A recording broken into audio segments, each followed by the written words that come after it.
Lecture 8 এখানে আছে জিওলজির 3 নম্বর অধ্যায় পরিপাক ও শোষণ।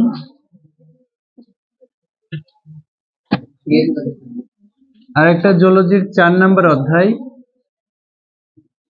রক্ত ও সঞ্চালন। এই দুইটা অধ্যায় পড়তে হবে আমাদের, ঠিক আছে?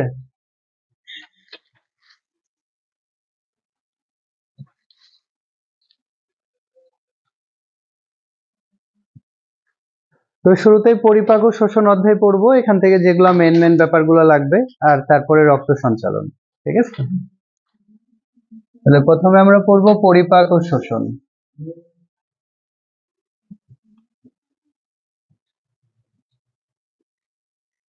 আপনারা জানেন খাদ্যের উপাদান কয়টা?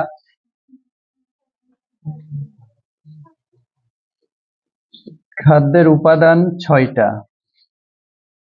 কি কি?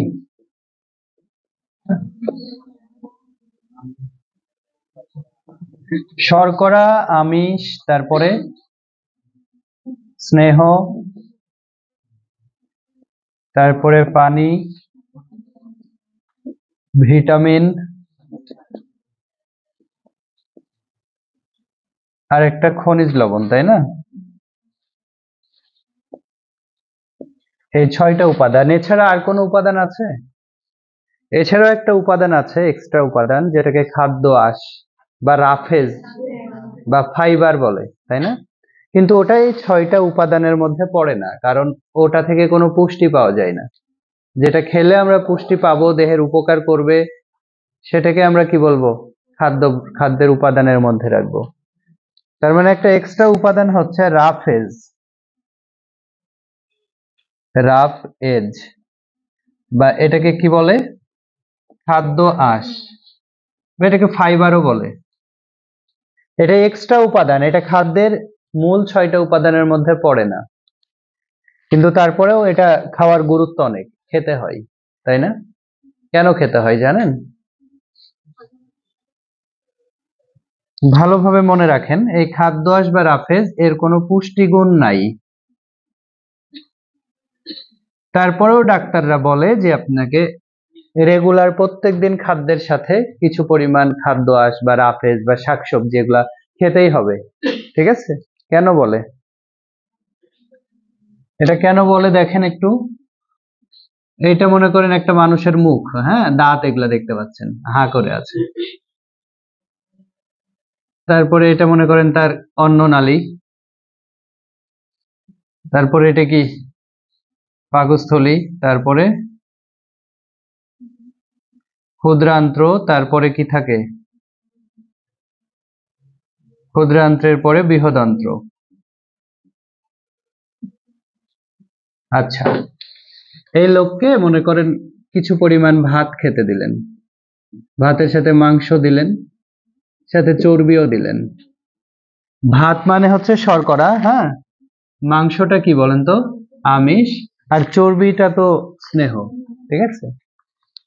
তো এই খাবারগুলো যখন একটা মানুষ খায়, এই খাবারটা তার মুখ দিয়ে, অন্ন নালী দিয়ে কোথায় যাবে? পাকস্থলীতে যাবে, তারপরে ক্ষুদ্রান্ত্রে যাবে। যাওয়ার পরে খাদ্যের যে ভালো উপাদানগুলো আছে সেগুলো শোষণ হয়ে রক্তের মাধ্যমে কোথায় চলে যায় জানেন? যকৃতে যায়। যকৃৎ থেকে আপনার দেহের যেখানে যতটুকু দরকার রক্তের মাধ্যমে দেহের পুরো দেহে যায়। তাহলে খাদ্যের ভালো উপাদানগুলো শোষণ হয়ে কোথায় চলে যায়? যকৃতে যায়। তাহলে খাদ্যের প্রধান উপাদান কয়টা বলেন তো? না, খাদ্যের উপাদান 6টা, কিন্তু যখন বলবো প্রধান উপাদান কয়টা তখন বলবেন 3টা। এই 3টা হচ্ছে প্রধান উপাদান, এদেরকে আবার বলে জটিল উপাদান। তাহলে খাদ্যের প্রধান উপাদানগুলোই আবার কি? জটিল উপাদান। আর এই 3টাকে বলে গৌণ উপাদান, বা এদেরকে আবার বলে সরল উপাদান। মনে থাকবে? তাহলে খাদ্যের উপাদান 6টা বা সুষম খাদ্যের উপাদান 6টা, এর মধ্যে প্রধান বা জটিল উপাদান কয়টা? 3টা, শর্করা, আমিষ, স্নেহ, আর পানি, ভিটামিন, খনিজ লবণ, এগুলো হচ্ছে গৌণ বা সরল উপাদান। তার মানে পানিকেও প্রধান উপাদানের মধ্যে ফেলা হচ্ছে না, তাই না? কিন্তু আমরা তো জানি পানির অপর নাম জীবন, তাই না? কিন্তু পানিকে এগুলোর বাইরে রেখে দেওয়া হয়েছে, শর্করা, আমিষ, স্নেহ। তার মানে এদের সাথে পানির দেখা যাচ্ছে যে একটা শত্রুতা আছে মনে হচ্ছে। ঠিক আছে, পানির অপর নাম জীবন, তারপরেও পানি প্রধান উপাদান না। আমাদের প্রত্যেক দিনই পানি খেতে হয়, তাই না? তারপরে এটা প্রধান উপাদান না। এই জন্য পানি একটু অভিমান করে আছে এদের উপরে, বুঝছেন? কার কার উপরে? শর্করা, আমিষ, স্নেহ। এর জন্য পানি ওদের সাথে মিশতে চাই না, মনে থাকবে? তাহলে পানি কার কার সাথে মিশতে চায় না? শর্করা, আমিষ, স্নেহ। এখন যেটা হয়, এই লোক ভাত, মাংস, চর্বি মানে শর্করা, আমিষ আর কি স্নেহ খাইছে, খাওয়ার পরে শেষে পানি খাইছে। পানি যাবে, যে পাশ দিয়ে ওগুলা গেছে ওই দিক দিয়েই তো পানিও যাচ্ছে, তাই না? কিন্তু পানি কেন যেন ওদের সাথে মিশতে চায় না। এবার কি করে, এখানে আসার পরে পানিগুলোও তার দেহে কি হয়ে যায়? শোষণ হয়ে যায়। পানিগুলো কি হয়ে যায়? শোষণ হয়ে যায়। কিন্তু এই যে ভাত, মাংস, চর্বি খাইছে, এর ভালো উপাদানগুলো শোষণ হলেও এর তো কিছু অপ্রাচ্য অংশ থাকে, তাই না? ওগুলা কোথায় যাবে? মলাশয়ে যাবে। কোথায় যাবে? মলাশয়ে মল হিসেবে জমা থাকবে। এখন কিন্তু পানি তো ওদের সাথে যেতে চাইবে না, কারণ পানির সাথে তো ওদের সুসম্পর্ক নাই। তখন যে সমস্যাটা হবে, মলাশয়ে শুধুমাত্র এগুলার অপ্রাচ্য অংশগুলা যাবে, এখানে মল জমা হবে, কিন্তু এর ভেতরে কি থাকবে না? পানি থাকবে না, কারণ পানি সব দেহে কি হয়ে যাবে? শোষণ হয়ে যাবে। তখন মলের ভেতরে যদি পানি না থাকে তাহলে কি শক্ত হয়ে যাবে না মল অনেক? তখন এই লোকের মল ত্যাগ করতে কি হবে? অসুবিধা হবে। বুঝতে পেরেছেন? কোষ্ঠকাঠিন্য হবে। ঠিক আছে, তাহলে এই শুধু যদি আপনি ভাত, মাংস, চর্বি খান তাহলে দুইটা প্রবলেম হতে পারে। হয় এখানে এসে মল এইভাবে কি হবে? ত্যাগ করতে অনেক কষ্ট হবে, অথবা ডায়রিয়া হবে, এরকম। এটা অনেক সময় কখন হয় জানেন? আপনাদের বাস্তব অভিজ্ঞতা আছে কিনা একটু চিন্তা করবেন। যখন দাওয়াত থাকে কোনো শুক্রবারে, হ্যাঁ, শুক্রবারে যদি কোথাও দাওয়াত থাকে তাহলে যাবেন, দাওয়াত খেতে যাবেন। তো দাওয়াত খেতে গিয়ে তার আপনি সবজি খাবেন না, তো দেখা যায় যে ভাত খান। ভাতের আমাদের সিস্টেম হচ্ছে, এই যে ভাত, মাংস, চর্বি এগুলোর অনুপাত হচ্ছে 4:1:1। হ্যাঁ, মানে আপনি যতটুকু 4 প্লেট ভাত খেলে 1 প্লেট মাংস খেতে হবে, ঠিক আছে? সাথে তেল চর্বি জাতীয় গুলাও 1 প্লেট খেতে হবে। এটা হচ্ছে একটা নির্দিষ্ট অনুপাত। কিন্তু বিয়ের বাসায় খেতে গেলে দেখা যায় যে ভাত 1 প্লেট হয় আর মাংস 4 প্লেট হয়ে যায়। ঠিক আছে, অনেক সময় এরকম হয়। এখানে তো চর্বি, সবজি খাওয়ার কোনো প্রশ্নই ওঠে না। সেক্ষেত্রে যেটা হয় যে এখানে আসার পরে পরিপাক ঠিকঠাক হবে না, তখন কি হবে? ডায়রিয়া হবে। অথবা পরিপাক ঠিকঠাক হলেও দেখবেন যে সেদিন রাতে বা পরের দিন সকালে কষ্ট হবে। ঠিক আছে, কারণ এখানে কোনো সবজি ছিল না, আর পানি তো এদের সাথে মিশে না, তাই না? তাহলে তো কোষ্ঠকাঠিন্য হবেই। এর জন্য ডাক্তাররা যারা এরকম প্রবলেম নিয়ে, রেগুলার এরকম প্রবলেম নিয়ে ডাক্তারের কাছে যায়, তখন ডাক্তার এদেরকে অবশ্যই রাফেজ খাওয়ার পরামর্শ দেয়। এখন এর সাথে যদি আপনি একটু সবজি খান তাহলে কি হবে? সবজি বা রাফেজ যদি খান, আঁশযুক্ত খাবার খান, এই আঁশযুক্ত খাবারের কোনো পুষ্টিগুণ আছে? নাই। তার মানে এটা কি শোষণ হয়ে আপনার দেহে যাওয়ার কোনো চান্স আছে? ভালোগুলাই তো যাবে।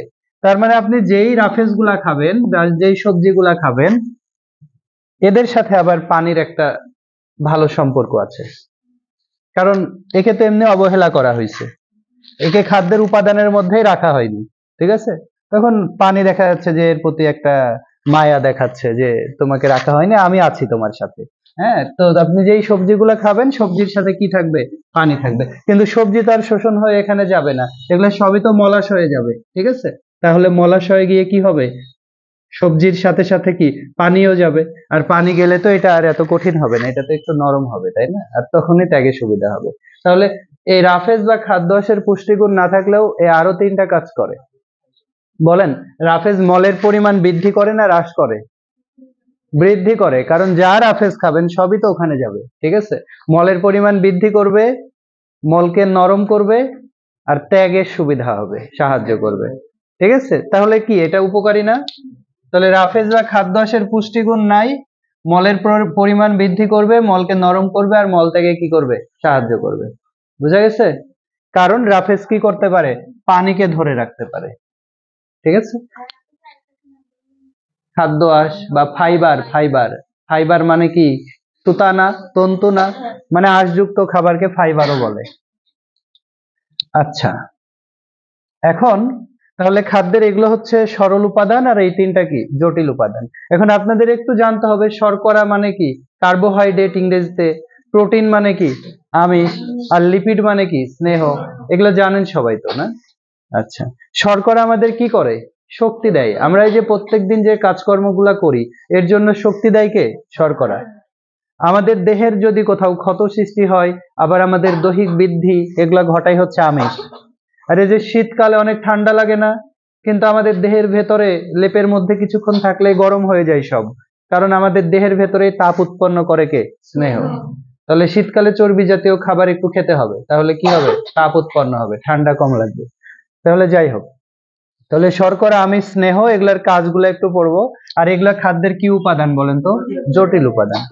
কিন্তু আবার এগুলো প্রধান উপাদান, এগুলো তো আমাদের দরকার, অবশ্যই দরকার, ঠিক আছে, সাথে এগুলাও খেতে হবে, আবার সাথে কি, আঁশযুক্ত খাবারও খেতে হবে।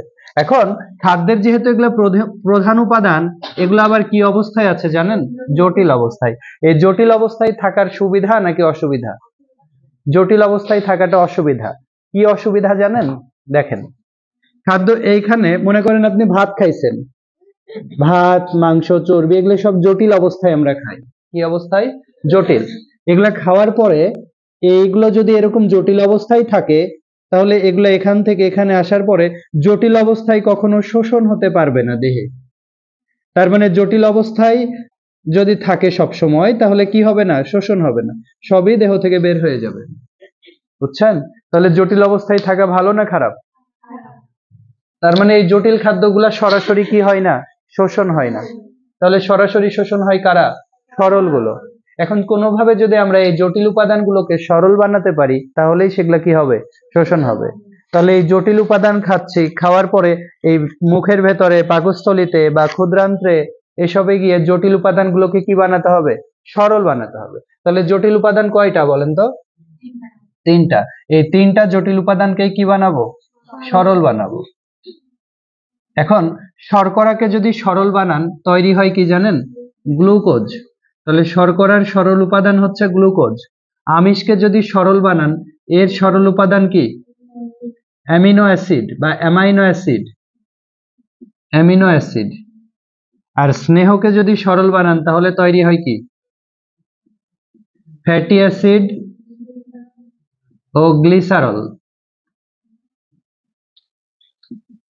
তাহলে পরীক্ষায় আসতে পারে যে স্নেহ জাতীয় খাদ্যের, স্নেহ তো জটিল খাদ্য, এর সরল উপাদানের নাম কি, ফ্যাটি অ্যাসিড ও গ্লিসারল। আমিষ জটিল খাদ্য, এর সরল উপাদান অ্যামিনো অ্যাসিড। আবার শর্করা জটিল খাদ্য, এর সরল উপাদান কি, গ্লুকোজ। তাহলে এগুলো আমরা খাচ্ছি, খাওয়ার পরে আমাদের পৌষ্টিক নালীর ভেতরে, পাকস্থলীতে, ক্ষুদ্রান্ত্রে, মুখের ভেতরে এই জটিল উপাদানগুলো কিসে পরিণত হয়, সরল উপাদান। আর এই জটিল থেকে সরল তৈরি করার প্রক্রিয়াকেই বলা হয় পরিপাক। তাহলে পরীক্ষায় আসবে না যদিও, কিন্তু পরিপাক ব্যাপারটা কি, এটা বুঝতে পেরেছেন? পরিপাকটা হচ্ছে আমরা যে জটিল খাদ্যগুলো খাই, সেই খাদ্যগুলোকে কি বানাতে হবে, সরল। তাহলে জটিল খাদ্য থেকে সরল খাদ্যে পরিণত করার প্রক্রিয়াকেই কি বলা হয়, পরিপাক। মনে থাকবে, বইতে সংজ্ঞা এভাবে লেখা আছে যে জৈব রাসায়নিক প্রক্রিয়ায় জটিল খাদ্য বস্তু বিভিন্ন এনজাইম ও হরমোনের সহায়তায় সরল, তরল ও শোষণ উপযোগী খাদ্য বস্তুতে পরিণত হয়, তাকে পরিপাক বলে। তো এরকম সংজ্ঞা তো আমাদের মুখস্থ করার দরকার নেই, ঠিক আছে, আমাদের মনে রাখতে হবে জটিল খাদ্য বস্তু কিসে পরিণত হবে, সরলে, এটাই পরিপাক। তাহলে জটিল থেকে কেন সরলে পরিণত করলাম, কারণ আমাদের দেহে শোষণ হয় শুধুমাত্র কোন উপাদানগুলো, সরল উপাদানগুলো। তাহলে বলেন তো, কোন কোন খাদ্যের পরিপাক ঘটাতে হয়, শর্করা, আমিষ আর স্নেহ। কেন এদেরকে পরিপাক ঘটাতে হয়, কারণ এরা জটিল উপাদান। আর এদেরকে পরিপাক ঘটাতে হয় না কেন, কারণ এরা তো সরল। পরিপাক মানে তো আমি সরল বানাবো, আর এরা অলরেডি সরল, তাহলে এদের তো আর পরিপাকের দরকার নাই। ঠিক আছে, ওকে। তাহলে এখন আপনাদের এই যে খাদ্য পরিপাক হচ্ছে, এই জটিল থেকে কি হচ্ছে, সরল হচ্ছে। এই পরিপাক কয় ভাবে হতে পারে?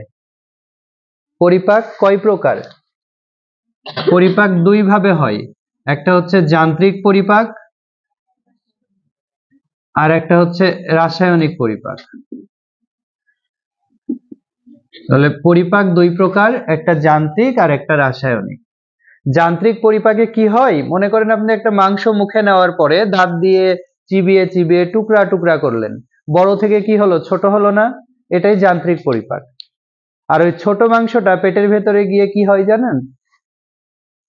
মাংসে কি থাকে, আমিষ থাকে না? আপনি বড় থেকে ছোট করলেন তখন আমিষই ছিল, কিন্তু ওটা এনজাইমের সাহায্যে যখন অ্যামাইনো অ্যাসিডে পরিণত হয়ে যাবে, তার মানে তার রাসায়নিক পরিবর্তন ঘটে যাবে, তখন তাকে কি বলবো, রাসায়নিক পরিপাক। তাহলে মনে রাখবেন, যান্ত্রিক পরিপাকে খাদ্য কেবলমাত্র বড় থেকে কি হয়, ছোট হয়। আর খাদ্যের রাসায়নিক পরিবর্তন ঘটে কোন পরিপাকে? রাসায়নিক পরিপাকে। মনে থাকবে? তাহলে বড় খাদ্যকে ছোট করে কোন পরিপাক? যান্ত্রিক পরিপাক। আর খাদ্যের একবারই নাম চেঞ্জ করে দেয় কোন পরিপাক? রাসায়নিক পরিপাক। তাহলে কোনটাতে এনজাইম লাগে? রাসায়নিক পরিপাকে, যান্ত্রিকে লাগে না। এই দুইটা কথা মনে রাখবেন। তাহলে যান্ত্রিক পরিপাকে বড় খাদ্য থেকে ছোট হয়, বড় খাদ্য থেকে ছোট হয়। আর রাসায়নিক পরিপাকে খাদ্যের রাসায়নিক পরিবর্তন ঘটে।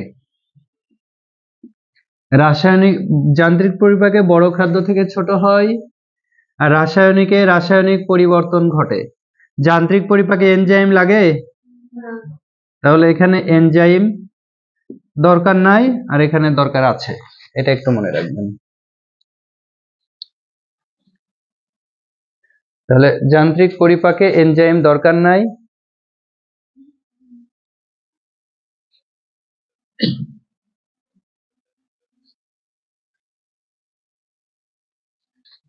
রাসায়নিক পরিপাকে এনজাইমের দরকার আছে। তাহলে বারবার মনে রাখবেন, ভালো মতো মনে রাখবেন, খাদ্যের প্রধান উপাদান বা জটিল উপাদান কয়টা? তিনটা। কি কি উপাদান? যেগুলাই জটিল এগুলারই কি করতে হয়? পরিপাক করতে হয়, সরল বানাতে হয়, তাই না? সরলগুলোর এগুলার পরিপাক করতে হয় না, কারণ এরা অলরেডি কি সরল। ওকে, এখন ভিটামিন থেকে দুই একটা কথা মনে রাখবেন, এগুলো পরীক্ষায় আসে, এগুলো তো আমরা পড়বই বিস্তারিত। ভিটামিন থেকে মনে রাখবেন, ভিটামিন কয় প্রকার বলেন তো? পানিতে দ্রবণীয় ভিটামিন আর কি চর্বিতে দ্রবণীয় ভিটামিন। পানিতে দ্রবণীয় ভিটামিন কি কি আছে? ভিটামিন বি আর সি। আর চর্বিতে দ্রবণীয় ভিটামিন অ্যাডেক, ADEK। তাহলে ভিটামিন বি আর সি কোথায় দ্রবীভূত হয়? পানিতে। মনে রাখবেন, বি সি পানিতে দ্রবীভূত হয়, আর অ্যাডেক ADEK কোথায় দ্রবীভূত হয়? চর্বিতে। মনে থাকবে? তাহলে ভিটামিন বি আর সি পানিতে দ্রবীভূত হয়, আর ADEK চর্বিতে দ্রবীভূত হয়। ওকে, ভিটামিন এ এর অভাবে কোন অসুখ হয়? রাতকানা। এগুলো গুরুত্বপূর্ণ আপনাদের। ভিটামিন এ এর অভাবে রাতকানা, ভিটামিন বি এর অভাবে বেরিবেরি, বিতে বেরিবেরি, সি এর অভাবে স্কারভি। কি বলেন তো? স্কারভি। ডি এর অভাবে বাচ্চাদের ক্ষেত্রে রিকেটস। কি অসুখ হয়? রিকেটস। আর বড়দের ক্ষেত্রে অস্টিওপোরোসিস। অস্টিওপোরোসিস। অস্টিওন মানে হচ্ছে হাড়, পোর মানে ছিদ্র, হাড়ের ছিদ্র তৈরি হয় বড়দের ক্ষেত্রে। বুঝছেন? ভিটামিন ই এর অভাবে কি হয়, এটা লাগবে না।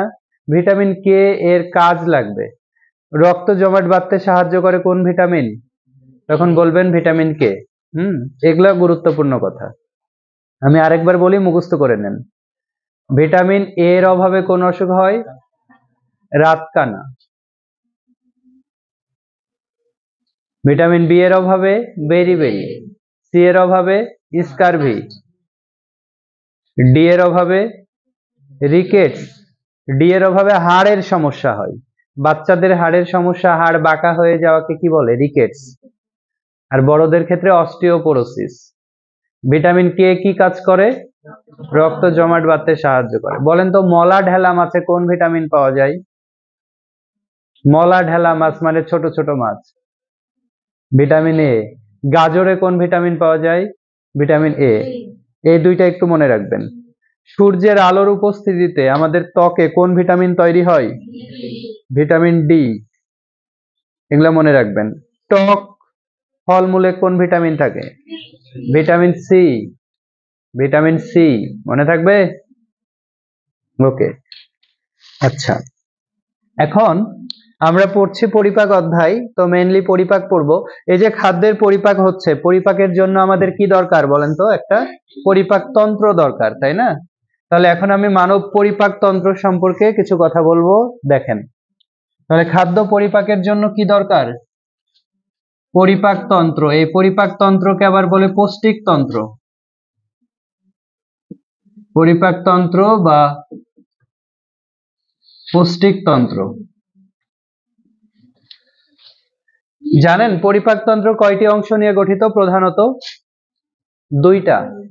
পরিপাক তন্ত্রে খাদ্য পরিপাক হয়, এর প্রধান অংশ দুইটা।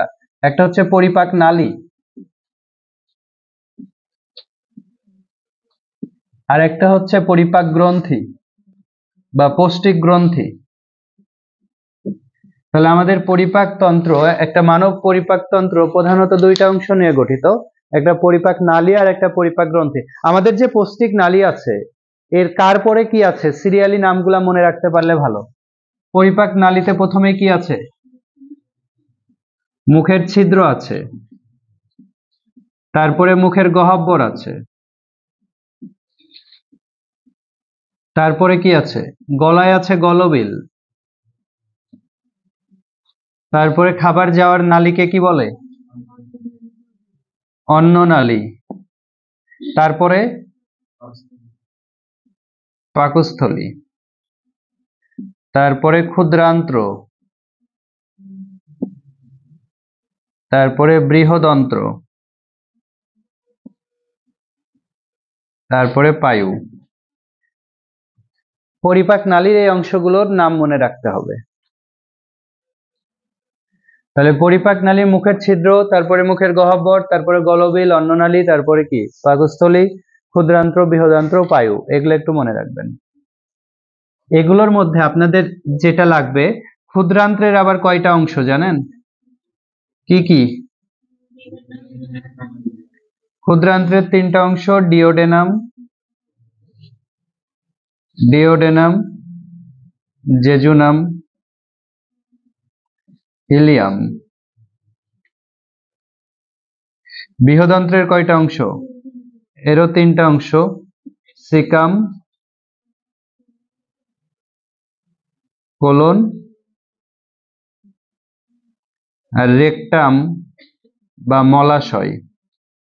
যাদের এগুলো মনে থাকে না, পরীক্ষায় এগুলো আসে যে নিচের কোনটি ক্ষুদ্রান্ত্রের অংশ বা ক্ষুদ্রান্ত্রের অংশ নয়, ঠিক আছে? নিচের কোনটি বৃহদন্ত্রের অংশ, এগুলো আসতে পারে পরীক্ষায়। তো মনে রাখবেন ক্ষুদ্রান্ত্রের অংশ কি? ডিউডেনাম, জেজুনাম আর কি? ইলিয়াম। হ্যাঁ, আপনারা নাকি পিকনিকে যাবেন কয়েকদিন পর, না? কোথায় পিকনিক, কোথায়? আচ্ছা, তো যাই হোক, দেখা যাচ্ছে যে এই পিকনিকে গিয়ে তো আনন্দ ফুর্তি করবেন, ঠিক আছে? তো মনে রাখবেন ওখানে কিছু গান টান বাজবে, এই যে ডিজে গান বলেন। ডিজে বলবেন, ডিজে। ইংলিশ টিচারদের উচ্চারণ একটু এরকম হয় না? ডিজে কে বলবে ডিজে, এরকম টাইপের। পিকনিকে গিয়ে ক্ষুদ্র করে একটু ডিজে দিয়ে নিন। হ্যাঁ, তাহলে ক্ষুদ্র ডিজে, ক্ষুদ্রান্ত্রে কি আছে? ডিজে, ডি জে ই, তার মানে ডিউডেনাম, জেজুনাম, ইলিয়াম। মনে থাকবে? তাহলে ক্ষুদ্র বললেই ডিজে। ওকে। বৃহদন্ত্রের প্রথম অংশটার নাম মনে রাখেন, তাহলে বাকিগুলা পারবেন। প্রথমটার নাম কি? সিকাম। তাহলে সিতে সিকাম, কতে আবার কি? কোলন, আর মতে মলাশয়। হ্যাঁ, তাহলে বৃহদন্ত্রের তিনটা অংশের মধ্যে একটা নাম মনে রাখেন, সিকাম। সিকামে তিনটা অক্ষর আছে না?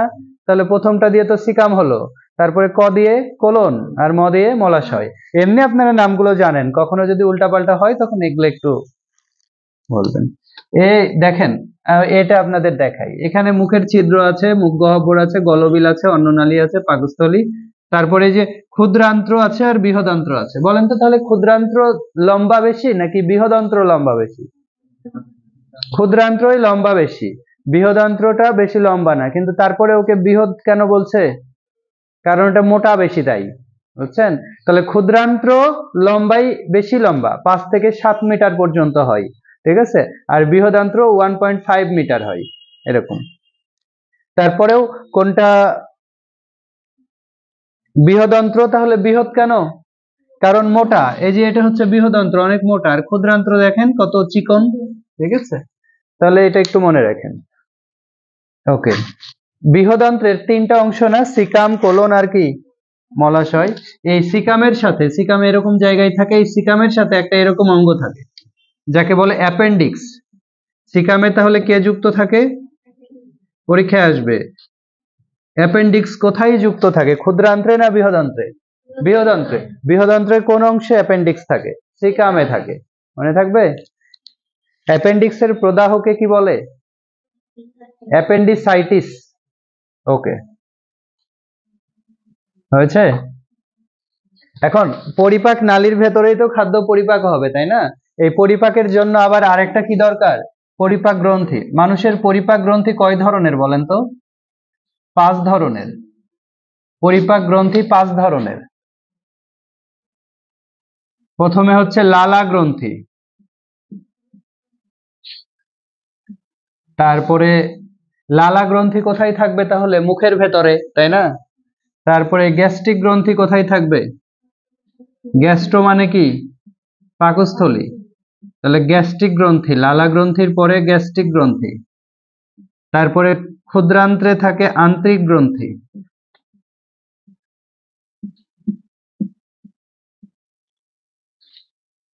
পরিপাকে আরো 2টা গ্রন্থি সাহায্য করে, যেগুলো আমাদের পৌষ্টিক নালীর ভেতরে থাকে না, বাইরে থাকে। এটা কি বলেন তো? যকৃৎ। তাহলে যকৃৎ একটা গ্রন্থি, এটা মানবদেহের সবচেয়ে বড় গ্রন্থি। পরীক্ষায় যদি আসে মানবদেহের সবচেয়ে বড় গ্রন্থির নাম কি? যকৃৎ। আর পাকস্থলীর নিচে এখানে এরকম পাতার মতো একটা অংশ থাকে, এটাকে বলে অগ্নাশয়।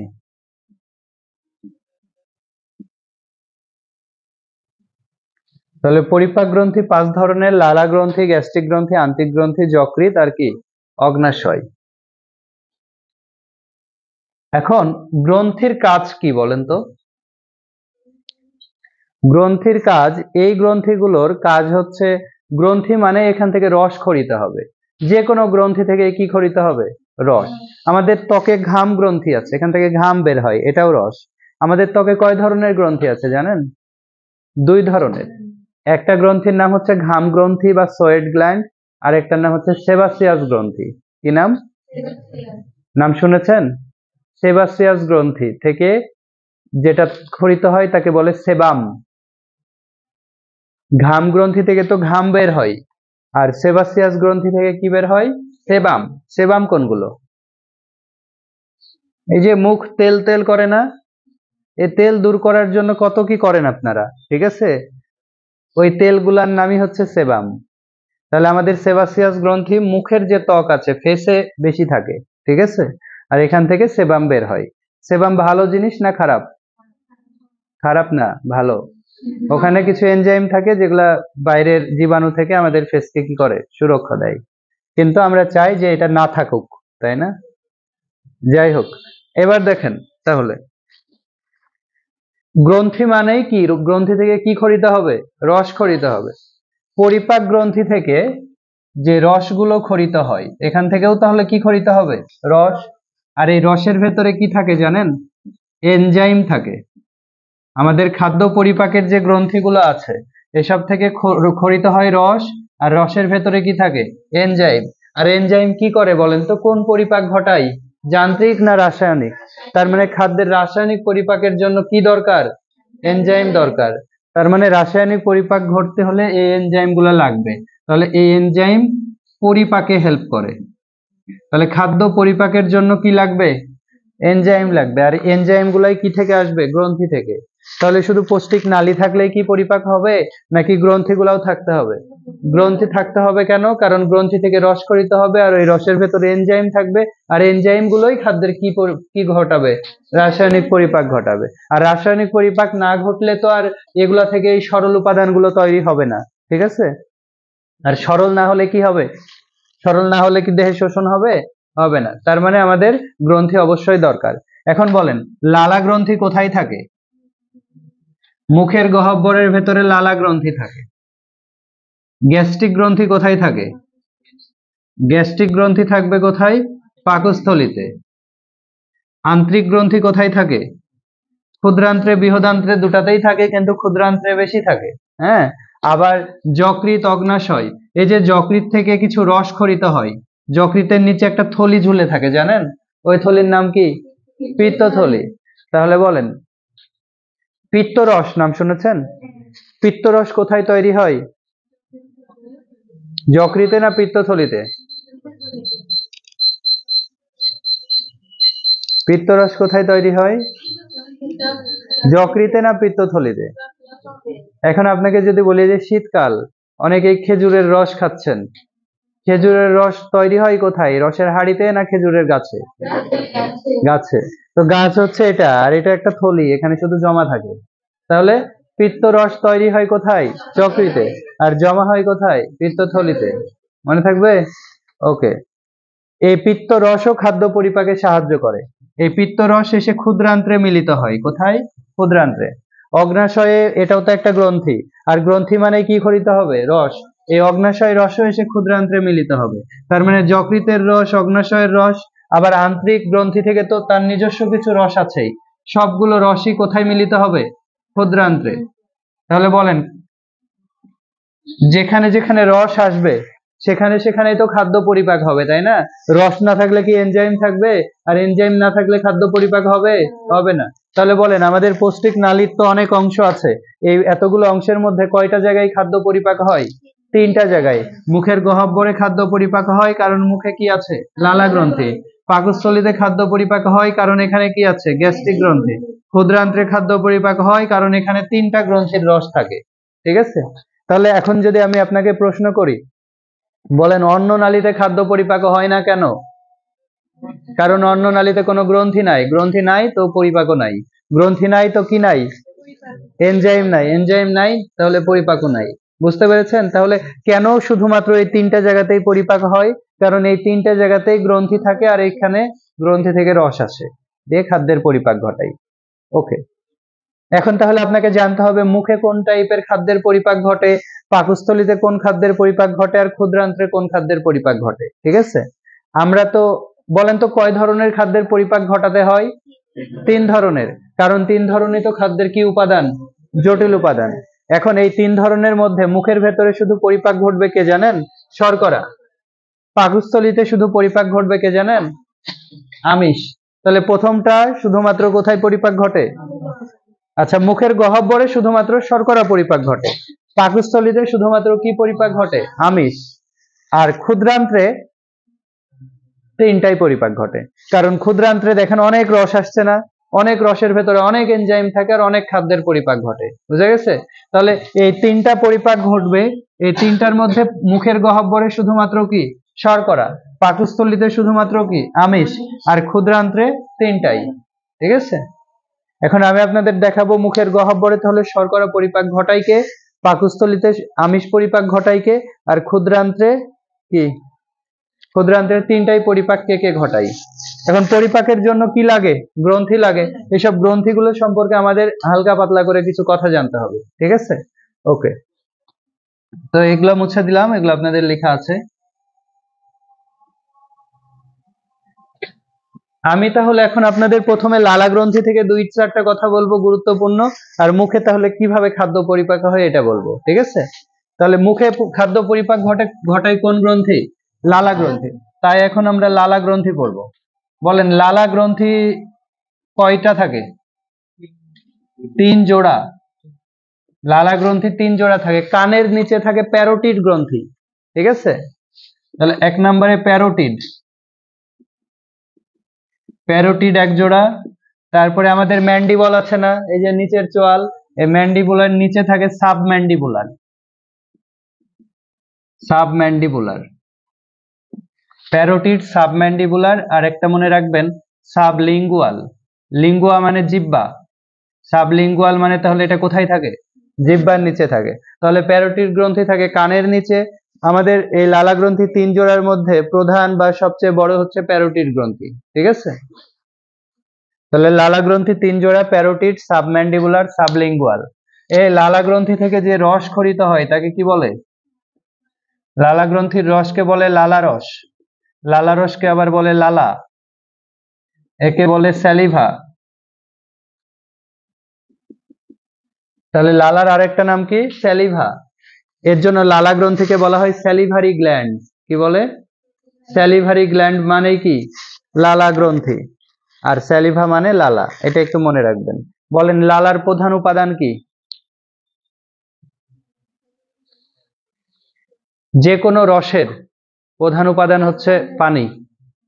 যদি বলি লালা, মনে রাখবেন কোন তরল পদার্থেরই প্রধান উপাদান কি? পানি। লালার ভেতরে অনেক পানি থাকে। মূত্রের প্রধান উপাদান কি? পানি। যত তরল পদার্থ আছে, রক্তের প্রধান উপাদান কি? পানি। যত তরল পদার্থ আছে এর ভেতরে পানি বেশি থাকে, ঠিক আছে? তাহলে যাই হোক, পানি প্রধান উপাদান হলেও এখানে আমাদের পানি সম্পর্কে লাগবে না। লালা রসের ভেতরে কয়েকটা কথা মনে রাখবেন। লালা রসে থাকে হচ্ছে টায়ালিন, টায়ালিন আর মল্টেজ। এরা দুজন কি পরিপাক করে?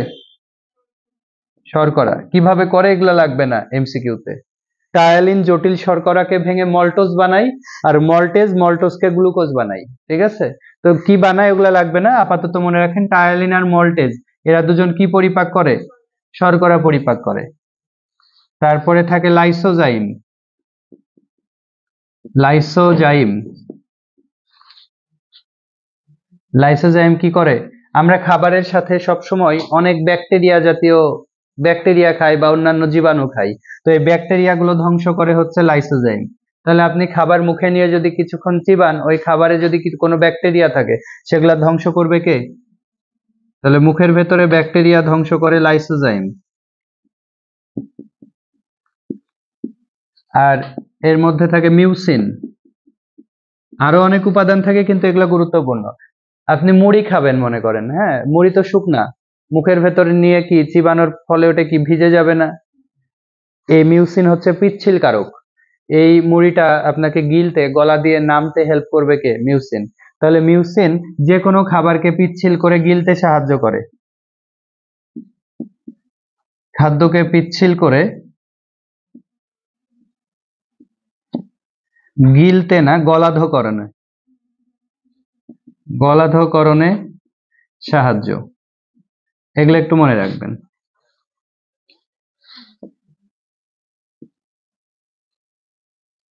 তাহলে আপাতত এই গুরুত্বপূর্ণ কথাগুলো মাথায় রাখবেন। তাহলে মুখের ভেতরে থাকে লালা গ্রন্থি, লালা গ্রন্থি থেকে লালা রস খরিত হয়। লালা রসের মেন মেন উপাদান কয়েকটা মনে রাখবেন। টায়ালিন, মল্টেজ এরা কি করে? শর্করা পরিপাক করে।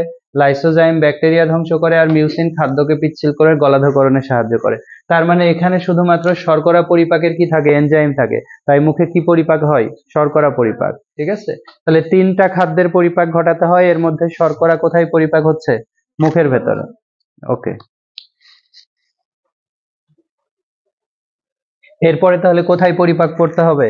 পাকস্থলীতে। পাকস্থলীতে কোন গ্রন্থি থাকে? গ্যাস্ট্রিক গ্রন্থি। তাহলে এখন আমাদের একটু গ্যাস্ট্রিক গ্রন্থি সম্পর্কে জানতে হবে, তারপরে পাকস্থলীর পরিপাক সম্পর্কে জানতে হবে। এই পাকস্থলীর এই যে প্রাচীর আছে না, এটাকে যদি আপনাদেরকে একটু মোটা করে দেখাই, জুম করে দেখাই, এখানে আবার কয়েকটা স্তর থাকে। যে স্তরটা সবচেয়ে ভেতরে থাকে সেই স্তরটা এরকম।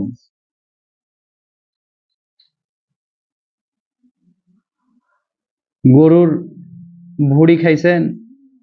এরকম খাস খাস হয়ে থাকে না? আমাদের পাকস্থলীও এরকম। তো গ্যাস্ট্রো মানে তো পাকস্থলী, তাই না? এর জন্য গ্যাস্ট্রিক গ্রন্থিকে কি বলছি? পাকস্থলীর গ্রন্থি। এই গ্যাস্ট্রিক গ্রন্থির ভেতরে যে এই যে গর্ত গর্ত হয়ে আছে না যেগুলো, এদেরকে বলে গ্যাস্ট্রিক পিট। গ্যাস্ট্রিক পিট বলে। কি বলে? পিট মানে হচ্ছে কূপ বা ছিদ্র। হ্যাঁ, এই পিটের ভেতরে এই বিভিন্ন ধরনের কোষ থাকে, কোষ নিয়ে গ্যাস্ট্রিক গ্রন্থি তৈরি হয়। মনে থাকবে? 4 ধরনের কোষ থাকে, কিন্তু আপনাদের অত লাগবে না। গ্যাস্ট্রিক গ্রন্থিতে 2 ধরনের কোষ সম্পর্কে আপনাদের জানতে হবে। আচ্ছা, এগুলা এগুলা হয়েছে না লেখা? তাহলে এখন আমরা পাকস্থলীতে পরিপাক করব, তারপরে ক্ষুদ্রান্তে। এখন পাকস্থলীতে কোন গ্রন্থি থাকে? গ্যাস্ট্রিক গ্রন্থি। গ্যাস্ট্রিক গ্রন্থিতে মনে রাখবেন এক ধরনের কোষ থাকে যাকে বলে প্যারাইটাল কোষ, এর আরেকটা নাম হচ্ছে অক্সিনটিক কোষ। তাহলে পাকস্থলীর যে গ্যাস্ট্রিক গ্রন্থি আছে এর ভেতরে প্যারাইটাল কোষ বা অক্সিনটিক কোষ থাকে, আবার মিউকাস কোষ থাকে, আবার জাইমোজেনিক বা চিপ কোষ থাকে। জাইমোজেনিক বা চিফ মানে মুখ্য কোষ, চিফ গেস্ট বলে না, মানে কি প্রধান অতিথি, চিফ মানে ওই প্রধান কোষ। তো মনে রাখবেন আরো দুই ধরনের কোষ থাকে, কিন্তু আপনাদের লাগবে এগুলোই। গ্যাস্ট্রিক গ্রন্থির যে প্যারাইটাল কোষ আছে বা অক্সিনটিক কোষ আছে, এখান থেকে হাইড্রোক্লোরিক অ্যাসিড ক্ষরণ হয়। তাহলে পরীক্ষায় আসবে যে হাইড্রোক্লোরিক অ্যাসিড গ্যাস্ট্রিক গ্রন্থির কোন কোষ থেকে ক্ষরিত হয়? প্যারাইটাল কোষ থেকে বা অক্সিনটিক কোষ থেকে। আর জাইমোজেনিক বা চিপ কোষ থেকে ক্ষরিত হয় কি জানেন? পেপসিনোজেন। পেপসিনোজেন পেপসিনোজেন এটা একটা এনজাইম, এটা সক্রিয় না নিষ্ক্রিয় জানেন? কোন শব্দের শুরুতে যদি প্রো থাকে অথবা শেষে যদি ওজেন নোজেন এগুলো থাকে তাহলে সেটা নিষ্ক্রিয় হয়। তার মানে প্রোরেনিন এটা সক্রিয় না নিষ্ক্রিয়? নিষ্ক্রিয়। প্রোরেনিন যখন সক্রিয় হয় তখন তাকে কি বলি? রেনিন। হ্যাঁ, এরকম পেপসিনোজেন এটা সক্রিয় না নিষ্ক্রিয়? নিষ্ক্রিয়। এটা সক্রিয় হলে তাকে কি বলবো? পেপসিন। কি বলবো? তাহলে বলেন জাইমোজেনিক বা চিপ কোষ থেকে যে এনজাইম ক্ষরিত হয় সেটা সক্রিয় অবস্থায় নাকি নিষ্ক্রিয়? নিষ্ক্রিয়।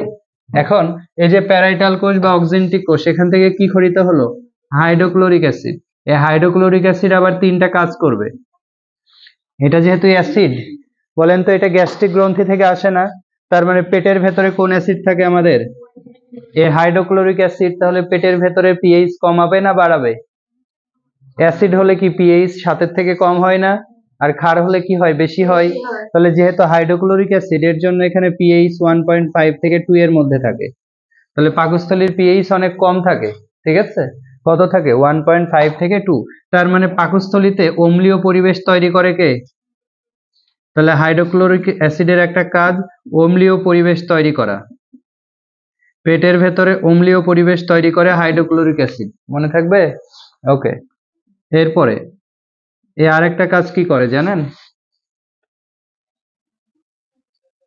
এই যে মনে করেন আপনারা অনেক সময় যখন একসাথে 4-5টা বন্ধু বা 5-7 জন বান্ধবী রুমে থাকেন, মেসে থাকেন, হ্যাঁ, মাঝে মাঝে এই যে খাই দাইয়ের আয়োজন করেন আপনারা, মুড়ি পার্টি হয় মাঝে মাঝে, ঠিক আছে? মুড়ি খাওয়া শুরু করেন। তো দেখা যায় যে যদি এমন হয় যে আপনারা যে কয়জন আছেন, 5 জন আছেন, সেই তুলনায় মুড়ির পরিমাণটা একটু কম হয়েছে, হ্যাঁ, কিন্তু সেই স্বাদ, হ্যাঁ, প্রচুর স্বাদ হয়েছে। তখন আপনারা সবার মধ্যেই একটা দেখা যাচ্ছে যে আহ মানসিক প্রতিযোগিতা চলে। মানে গল্প টল্প করবেন ঠিকই, কিন্তু কেউ দেখা যাচ্ছে খাবার বন্ধ করবেন না। মানে এরকম ভেতর ভেতর সবাই দেখা যাচ্ছে যে খাচ্ছেন খুব। মুখে মুড়ি নেওয়ার পরে দেখা যাচ্ছে অনেক সময় না চিবিয়ে গিলে ফেলছেন। হ্যাঁ, হ্যাঁ, তাও খাইতে হবে আপনাকে বেশি। এখন বেশি খাইতে গিয়ে কি হয়? মুখে যখন খাবার নিয়ে আপনি সুন্দরভাবে কিছুক্ষণ ধরে চিবাবেন তখন খাবারটা আপনার লালার সাথে ঠিকঠাক মিশবে, ঠিক আছে? কিন্তু এই যে গিলে নিচ্ছেন অল্প একটু 2-1 কামড় দিয়েই পেটে দিয়ে দিচ্ছেন, সেক্ষেত্রে কিছু সমস্যা হবে কি জানেন? মুখের ভেতরে যে লাইসোজাইম এনজাইমটা ব্যাকটেরিয়া গুলো ধ্বংস করে, এই লাইসোজাইম এনজাইম ব্যাকটেরিয়ার দেখাই পাবে না, ব্যাকটেরিয়ার দেখা পাওয়ার আগেই খাবার গলা দিয়ে নেমে যাবে। আর যখন আপনারা দেখা যাচ্ছে যে একসাথে 5-জন 6 জন খাবেন, কোনো একটা বাটিতে মুড়ি থাকবে, 5 জনের হাত পড়বে, কেউ দেখা যাচ্ছে যে হাত ধুয়ে আসছে, কেউ আসেনি, আবার কেউ টয়লেট থেকেও আসতে পারে, ঠিক আছে? তার মানে তো অবস্থা খুব খারাপ, মানে একটা অরুচিকর অবস্থা। তার মানে এরকম একটা খাবারের ভেতরে অনেক হাত থাকলে এখানে কারো না কারো হাতে ব্যাকটেরিয়া থাকেই। তার মানে খাবারের ভেতরে ব্যাকটেরিয়া একটু বেশি থাকে।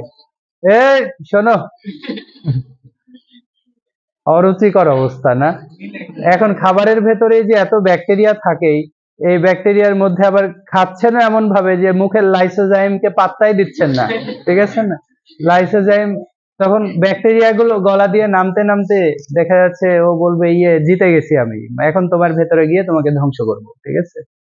এগুলা করতে করতে যখন খাবারগুলা পাকস্থলীতে পৌঁছাবে, তখন আবার ওই ব্যাকটেরিয়া বলবে বাঁচাও বাঁচাও, এরকম করে না বাংলা সিনেমায়? তো বাঁচাও বাঁচাও, কারণ কি ওই ব্যাকটেরিয়া গুলো গিয়ে পেটের ভেতরে যখন পড়বে, পেটের ভেতরে কোন অ্যাসিড আছে? Hydrochloric acid. এই হাইড্রোক্লোরিক অ্যাসিডে জ্বলে পুড়ে ছারখার হয়ে যাবে ব্যাকটেরিয়া, ঠিক আছে? তার মানে খাদ্যের যে অতিরিক্ত ব্যাকটেরিয়া যেগুলো মুখে ধ্বংস হয় না, সেগুলো কোথায় গিয়ে ধ্বংস হয়? পাকস্থলীতে। আর ধ্বংস করে কে?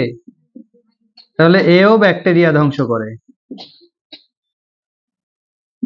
হাইড্রোক্লোরিক অ্যাসিডও ব্যাকটেরিয়া ধ্বংস করে। আচ্ছা, হাইড্রোক্লোরিক অ্যাসিড আরেকটা কি করে জানেন?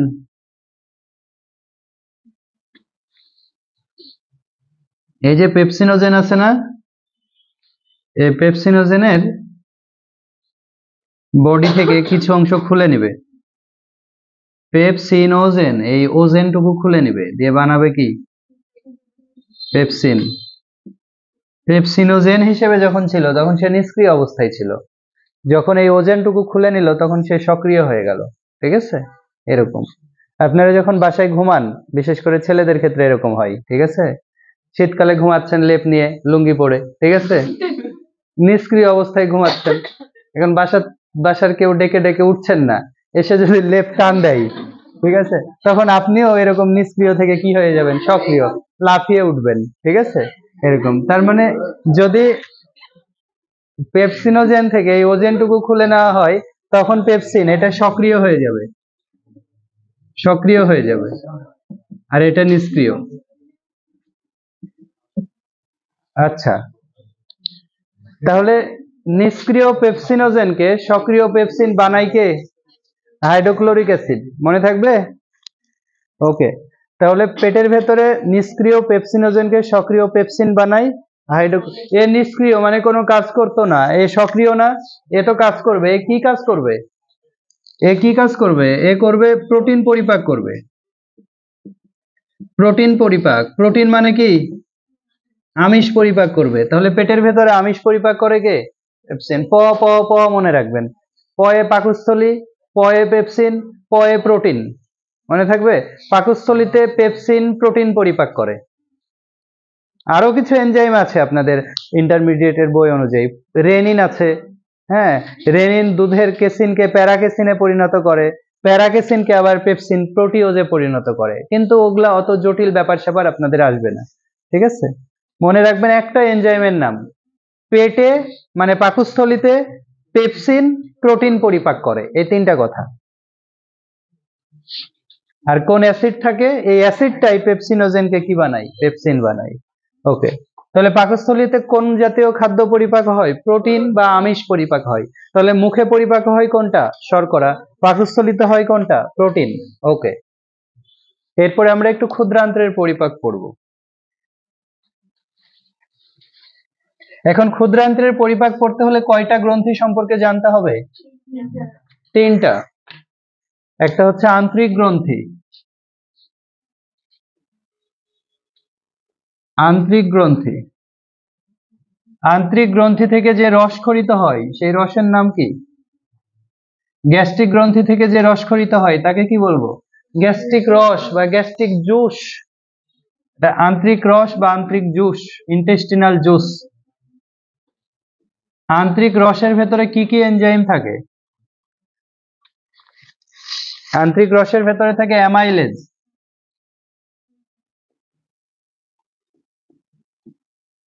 থাকে ট্রিপসিনোজেন,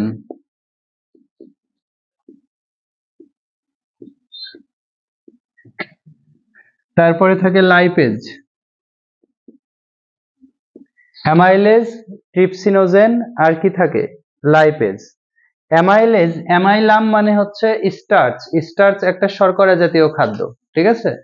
তাহলে অ্যামাইলেজ কি পরিপাক করে? শর্করা পরিপাক করে। বলেন তো এই তিনটা এনজাইমের মধ্যে অ্যামাইলেজ, ট্রিপসিনোজেন, লাইপেজ এই তিনটা এনজাইমের মধ্যে কোনটা নিষ্ক্রিয়? ট্রিপসিনোজেন। কিভাবে বুঝলেন? ওই যে ওজেন নোজেন আছে এরকম, পেপসিনোজেন যেমন নিষ্ক্রিয় ছিল, এখানে ট্রিপসিনোজেন। তাহলে ট্রিপসিনোজেনকে সক্রিয় বানাতে হলে কি করতে হবে? এই ওজেনটুকু খুলে নিতে হবে। তাহলে কি হবে? ট্রিপসিন। বলেন তো এই কাজটা কে করে? হাইড্রোক্লোরিক অ্যাসিড কি ক্ষুদ্রান্ত্রে থাকে? হাইড্রোক্লোরিক অ্যাসিড তো থাকে পাকস্থলীতে। এ পেপসিনোজেনকে পেপসিন বানাইছে, কিন্তু ক্ষুদ্রান্ত্রে এ কাজ করবে না। এখানে একটা সক্রিয় আছে, ওর নাম এন্টারোকাইনেজ। এটা না জানলেও চলতো, এন্টারোকাইনেজ, মেডিকেলের জন্য এটা লাগে। তাহলে ট্রিপসিনোজেনকে ট্রিপসিন বানাই কে? এন্টারোকাইনেজ। এন্টারোকাইনেজ হচ্ছে সক্রিয়ক। নিষ্ক্রিয় ট্রিপসিনোজেনকে সক্রিয় কি বানাই? ট্রিপসিন বানাই। মেডিকেল ভর্তি পরীক্ষা দিবেন কে কে? আচ্ছা, আর ফর্ম উঠাইছেন কে কে? আপনারা সবাই? আচ্ছা, এমবিবিএস এর পূর্ণরূপ কি? কে বলতে পারবেন? কি বুঝিনি আবার। আচ্ছা, বাহ, এখন দেখেন ভালোই, আগে থেকে জেনে থাকা ভালো। আচ্ছা, পরীক্ষা দিবেন অবশ্যই যদি লাইগা যায়। হ্যাঁ, এরকম একটা ইয়ে থাকে না, এমসিকিউ তো, তাই না? রেজাল্টের উপরে তো খুব বেশি মার্ক না। এবার জানেন কত মার্ক? এসএসসি ইন্টারের রেজাল্টের উপরে কত মার্ক জানেন না? আগে ছিল 200 মার্ক। এসএসসি রেজাল্টের উপরে ছিল কত? 75। আর ইন্টারের ছিল কত? 125। এখন কত? শিওর? কি? ভর্তি পরীক্ষা হবে 100 মার্কের, কিন্তু রেজাল্ট থাকবে 20 মার্কের। রেজাল্টের উপরে 20 মার্ক। এসএসসি ইন্টার মিলে শুধুমাত্র 20 মার্ক দিয়ে টোটাল 120 মার্কের পরীক্ষা হবে। ঠিক আছে, মানে এবার কমাই দিচ্ছে অনেক। আচ্ছা, যারা ফর্ম উঠাইছেন আপনাদের এসএসসি ইন্টারমিডিয়েটের রেজাল্ট কি আছে? জিপিএ 5 দুই জায়গাতেই? আচ্ছা, তাহলে ভালো, তাহলে 20-এ 20 পাবেন ওইদিকে, আর এইদিকে 100-র মধ্যে 70টা ঠিক করবেন মেডিকেল। হ্যাঁ, দিয়ে পরের বছর থেকে পপুলার নার্সিং পরিবারে দেখা যাবে সব মেডিকেল কোচিং করতে আসবে। ঠিক আছে, নার্সিং কোচিং করে মেডিকেলে চান্স দেখুন। ভালো হবে। ওকে, এমসিকিউ তো 4টা অপশন থাকবে, কপাল ভালো থাকলে 100টারই সঠিকটা দাগাই দিবেন, দিয়ে বাংলাদেশে ফার্স্ট। ঠিক আছে না? আচ্ছা, কিন্তু একটা সত্য কথা হচ্ছে যে আপনি যেটা জানেন শুধু সেটাই ঠিক করতে পারবেন। যেটা কনফিউশন, হ্যাঁ, আমি কনফিউশন নিয়ে 20টা মতো দাগাইছিলাম। কনফিউশন এমন ছিল যে এটার হয় গ হবে নাহলে ঘ হবে, অথবা ক হবে নাহলে খ হবে। এগুলা তো দাগানো যায়, তাই না? যদি কয়েকটা ঠিক হয় তাহলে নেগেটিভ মার্ক বাদ দিয়েও কিছু মার্ক বাড়বে। কিন্তু এই দুইটার মধ্যে আমি দাগাইছি, যে কয়টা দাগাইছি সবগুলো ভুল হয়েছে। কিন্তু ওই দুইটার মধ্যে উত্তর ছিল, যেটা দাগাইছি ওটা না হয় অপর দিকটা, এরকম। ঠিক আছে, আমি পাইছিলাম 67.75। 67.75। যাই হোক, এখন শোনেন, আমি 67.75 পাইছিলাম, আর আমাদের বেলায় চান্স হয়েছিল কততে জানেন? আমি পাইছিলাম 267.75, মানে ওইদিকে 200 মার্ক ছিল রেজাল্টের, আর এদিকে 67.75। মানে ওই যে যেগুলো ভুল করেছি ওগুলা থেকে যদি 2-3টাও ঠিক হতো তাহলে অন্যরকম হতে পারতো। আমাদের সময় চান্স হয়েছিল 268-তে, আর আমি পাইছিলাম 267.75। ঠিক আছে, এটাই। কোথায় রাখবো এই কষ্ট? ঠিক আছে, তাহলে একটা এমসিকিউ এর ভুল করার জন্য কি হতে পারে বুঝতে পারছেন? আপনাদের নেগেটিভ মার্ক আছে? নাই, তাহলে আপনাদের সুবিধা। ঠিক আছে, মেডিকেলে নেগেটিভ মার্ক আছে, ভুল ভাল ওই যে 20টা ভুল করে দাগাইছি, মানে আমার 5 মার্ক কাটা গেছে আরো এক্সট্রা। ঠিক আছে, তো যাই হোক, এখন কি মেডিকেলে 40-এ পাস। এখন আপনাদের যদি মনে করেন যে মেডিকেলে পাস করব, দিয়ে আমার অনেক টাকা পয়সা আছে ফ্যামিলিতে, হ্যাঁ, 30-40 লাখ টাকা মতো খরচ করতে পারবো, তাহলে প্রাইভেট মেডিকেলে ভর্তি হতে পারবেন 40-এর উপর পেয়ে। এখন 40 পেয়েই যে আপনি প্রাইভেটে আপনাকে নিবে এরকম না। যদি ওইদিকে চান্স হয় মনে করেন 65-তে আর আপনি 40 পাইছেন, সেক্ষেত্রে বেসরকারি মেডিকেল গুলাও নিবে না। নিতে হলে একটা মার্ক অনুযায়ী থাকতে হবে। হ্যাঁ নিবে, বেসরকারি গুলার মধ্যে দেখা যাচ্ছে যে যেগুলা একবারে নিম্নমানের, রাজশাহীতে দেখা যাচ্ছে যে আপনি ইসলামী ব্যাংক মেডিকেল কলেজে যদি চান্স পেতে যান, তাহলে সরকারিতে যদি 65-তে চান্স হয় আপনার 60-এর উপরে পাওয়া লাগবে, তাহলে ওখানে হবে। এইরকম টাইপের, ঠিক আছে। তো যাই হোক, আমি মেডিকেলে তাহলে 0.25 এর জন্য চান্স পাইনি, ঠিক আছে। এরপরে আমি রাজশাহী ভার্সিটিতে পরীক্ষা দিয়েছিলাম। ওখানে একটা ইউনিটে 29তম হয়েছিলাম, একটাতে 136তম, একটাতে 108তম। প্রত্যেকটা ইউনিটের যেগুলা প্রথম সারির সাবজেক্ট আছে সবগুলোতে আমি ভর্তি হতে পারতাম। দিয়ে আমি রাজশাহী ভার্সিটিতে কেমিস্ট্রিতে ভর্তি হয়েছিলাম, ঠিক আছে। দেখে আমার কথা ছিল যে আমি ওখানে পড়বো আর সাথে সাথে আবার রিঅ্যাডমিশন পরীক্ষা দিব দ্বিতীয়বার। মেডিকেলে তো রিঅ্যাডমিশন থাকে। তখন আমাকে অনেকে মোটিভেট করতো যে প্রথমবারে যাদের এরকম 1 মার্ক, হাফ মার্ক, 0.25 এর চান্স হয় না, খুব ভালো মতো যদি পড়াশোনা করে তাহলে দ্বিতীয়বার তার ঢাকা মেডিকেলে চান্স হয়ে যায়, ঠিক আছে, যদি ভালো মতো পড়াশোনা করতাম। কারণ 1 বছরে তো অনেক পড়া, অনেক কিছু শিখে যাব, তাই না। তো এই অনুযায়ী আবার সেকেন্ড টাইমের জন্য কোচিং করা শুরু করলাম। তখন আবার ইসলামী ব্যাংক মেডিকেল কলেজ থেকে মানে এরকম অফার থাকে প্রতি বছর যে যারা সরকারিতে 1 মার্ক, হাফ মার্ক এরকমের জন্য চান্স পায় না, এরকম 5টা জেলা থেকে, সারা দেশের যে কোনো 5টা জেলা থেকে, প্রতি জেলা থেকে একজন করে 5 জনকে আমরা ফ্রি পড়াবো, এরকম, ঠিক আছে। ফ্রি পড়াবো বলতে রাজশাহী মেডিকেলে পড়তে যেমন খরচ বা সরকারি মেডিকেলে পড়তে যেমন খরচ এরকমই পড়াবো, কিন্তু পরীক্ষা দিয়ে চান্স পেতে হবে ওখানে। আবার ওখানে পরীক্ষা দিলাম, 125 জন পরীক্ষা দিলাম। এরকম রাজশাহী জেলা থেকে পরীক্ষা দিয়েছিল 65 জন, আমি সহ আরো 64 জন। দিয়ে এখানে আমি দেখা যাচ্ছে যে ফার্স্ট হয়েছিলাম। দিয়ে আমি ইসলামী ব্যাংক মেডিকেল কলেজে পড়ছি, কিন্তু আমার সকল সার্টিফিকেট, সকল কিছুই, খরচ টরচ সবকিছু রাজশাহী মেডিকেল ইউনিভার্সিটির ইয়েতে, বুঝছেন। শুধুমাত্র আমাকে ওখানে ক্লাস করতে হয়। ওখানে যে রেজাল্ট আমার এখনো হয়নি, মানে ফাইনাল পরীক্ষা শেষ হয়েছে এই সপ্তাহের মধ্যে, রেজাল্ট গত সপ্তাহে হওয়ার কথা ছিল কিন্তু দেয়নি। এই সপ্তাহে আশা করছি দিবে। দিলে যদি আমি পাশ করি তাহলে আমি ডাক্তার হয়ে যাব, দিয়ে ইন্টার্নি শুরু হবে আমার, ঠিক আছে। এই পর্যায়ে আছি। তো যখন আমার ওখানে এইভাবে চান্স হলো, তো আমার তো আর রাজশাহী মেডিকেলে পড়া আর ওখানে পড়ার মধ্যে কোনো ইয়ে থাকলো না। কারণ আপনাদের যেমন ইন্টারমিডিয়েট পরীক্ষা দিয়েছেন না, কেউ একজন রাজশাহী কলেজে পড়ে বা নিউ ডিগ্রি কলেজে পড়েছে, আর আপনি মনে করেন কোথায় কোর্ট কলেজে পড়েছেন, এটা কিন্তু কোনো ব্যাপার না। এখন রেজাল্টে যদি ও জিপিএ 5 না পায়, আপনি পান, তাহলে তো রেজাল্ট তো ওকে রাজশাহী কলেজ দিচ্ছে না বা আপনাকে কোর্ট কলেজ দিচ্ছে না, দিচ্ছে কি রাজশাহী বোর্ড। আমাদের মেডিকেলের রেজাল্ট গুলো একেবারে ওরকমই, পরীক্ষা সবার একসাথে হয় সব মেডিকেলে, আর রেজাল্ট দেয় আমাদের। আমরা হচ্ছে রাজশাহী মেডিকেল ইউনিভার্সিটির প্রথম ব্যাচ। আগে কিন্তু মেডিকেল ইউনিভার্সিটি ছিল না, ঠিক আছে। তাহলে যে রাজশাহী মেডিকেলে পড়ে, যে রংপুর মেডিকেলে পড়ে, যে ইসলামী ব্যাংক মেডিকেল পড়ে, যে বারিন মেডিকেলে পড়ে, সবগুলো রেজাল্টই কে দেবে? রাজশাহী মেডিকেল ইউনিভার্সিটি, ঠিক আছে। কোনো কলেজ উল্লেখ থাকবে না। সেক্ষেত্রে দেখা যাচ্ছে যে তাহলে সরকারি বেসরকারিতে পার্থক্য কি? সরকারিতে পড়তে গেলে দেখা যাচ্ছে যে 1 লাখ টাকা মতো খরচ করলেই পড়া কমপ্লিট হয়ে যায় আমাদের ব্যাচের, আর বেসরকারিতে আমাদের ব্যাচের 27 লাখ টাকা মতো লাগে, ঠিক আছে। তো আমি ওখানে পড়ার পরেও আমার কলেজে আমার কাছ থেকে এ পর্যন্ত পুরোপুরি 1 লাখ টাকা নেয়নি, ঠিক আছে। ভর্তি ফি ছিল 17,000, 4টা ফাইনাল পরীক্ষা দিয়েছি, এখানে 4-12 60,000 টাকা নিয়েছে। এটাই কলেজ দিয়েছে আমার কাছ থেকে, ঠিক আছে, এতটুকু। তো আমার ক্ষেত্রে এটা একটু ব্যতিক্রম হয়েছে।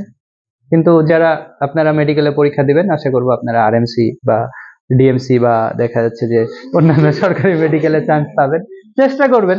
এটা মনে করেন আপনাকে চান্স পেতেই হবে এমন না, আপনি তো মেডিকেল প্রিপারেশন আপনার না, ঠিক আছে, ওটা অপশনাল। আপনাদের মেন টার্গেট নার্সিংই। এখন মনে করেন একজনের কোনোভাবে লাগে গেল, ঠিক আছে, সঠিকগুলা, তাহলে আপনার কপাল ভালো, ঠিক আছে। আর এটা তো লিখিত পরীক্ষা না যে আপনি লিখতে পারবেন না, আপনি এমসিকিউ দাগাবেন, পূরণ করবেন, 100টাই পূরণ করে আসবেন, ঠিক আছে। যদি -20 মার্ক পান তাও হবে, ঠিক আছে, এরকম। তো হ্যাঁ, মাইনাস মার্ক পেতে পেতে দেখা গেল যে আপনি 100টাই ভুল করলেন। 100টাই ভুল করলে সর্বোচ্চ মাইনাস মার্ক হচ্ছে -25, ঠিক আছে। 100টাই ভুল করলে আপনার রেজাল্ট হবে -25। তখন আবার ঋণী হয়ে গেলেন আপনি, আপনার কাছে তখন ওরা নাম্বার পাবে। আচ্ছা, যাই হোক, তো যারা ফর্ম উঠাইছেন অবশ্যই আপনারা এই 17 তারিখ পর্যন্ত, 17 তারিখে তো পরীক্ষা, একটু ভালো মতো প্রিপারেশন নেবেন। ভালো হলে তো ভালোই, ঠিক আছে, কিন্তু আপনাদের একটা ভালো রকমের অভিজ্ঞতা হবে, এক্সপিরিয়েন্স হবে, ঠিক আছে। আপনারা সামনে এই যে নার্সিং পরীক্ষা দিবেন, নার্সিং পরীক্ষা দেওয়ার আগে আপনাদের একটা দেখা যাচ্ছে যে কি হবে, অন্যরকম একটা অভিজ্ঞতা হবে, মেডিকেল পরীক্ষা কিভাবে হয় না হয়, টান টান একটা উত্তেজনা কাজ করবে, এতই এখানে আপনার অভিজ্ঞতা হবে, পরে নার্সিং পরীক্ষা কিছুই মনে হবে না। এই কোচিং এসে পরীক্ষা দেন না প্রত্যেকদিন, এই ব্যাপার না, এরকমই হবে, ঠিক আছে। তার জন্য পরীক্ষা দেওয়া ভালো, পরীক্ষা যত দিবেন এক্সপিরিয়েন্স বাড়বে, এটাই। আচ্ছা, ওকে, আর কি পড়াচ্ছিলাম, তাহলে ট্রিপসিনোজেনকে এন্টারোকাইনেজ কি বানায়, ট্রিপসিন বানায়। এই ওখানে পেপসিন কি করেছিল, আমিষ পরিপাক করেছিল না, এখানে ট্রিপসিন কি করে, আমিষ পরিপাক করে, প্রোটিন। তাহলে পেপসিন ট্রিপসিন এরা কি পরিপাক করে, আমিষ পরিপাক করে। আর লাইপেজ কি পরিপাক করে, স্নেহ পরিপাক। তাহলে আন্ত্রিক গ্রন্থি থেকে 3টা খাদ্যই পরিপাকের এনজাইম থাকে, ঠিক আছে। আরো এনজাইম থাকে, আপনাদের বই অনুযায়ী দেখবেন যে আরো অনেক আছে, কিন্তু আপনাদের অত কিছু লাগবে না। এরপরে বলেন তো, এই অন্ত্রে কি শুধুমাত্র আন্ত্রিক গ্রন্থি থাকে না যকৃৎ অগ্নাশয় থাকে, যকৃৎ অগ্নাশয় থাকে। এখন এগুলো থেকে আপনাদের কিছু কথা জানতে হবে, আমরা একটা অধ্যায় পড়তে পড়তে তো 1:30 বেজে গেল, ঠিক আছে, এর পরের অধ্যায়ও পড়তে হবে। তো এখানে আমি আর 5-6 মিনিট কথা বলবো। দেখেন, আন্ত্রিক গ্রন্থির পরে যকৃৎ, যকৃৎকে বলে লিভার, তাই না? বলেন, যকৃৎ মানব দেহের সব থেকে কেমন, মানব দেহের সবচেয়ে বড় গ্রন্থি, সবচেয়ে বড় গ্রন্থি, যকৃৎ মানবদেহের সবচেয়ে বড় গ্রন্থি। এরপরে আপনাকে যেটা মনে রাখতে হবে,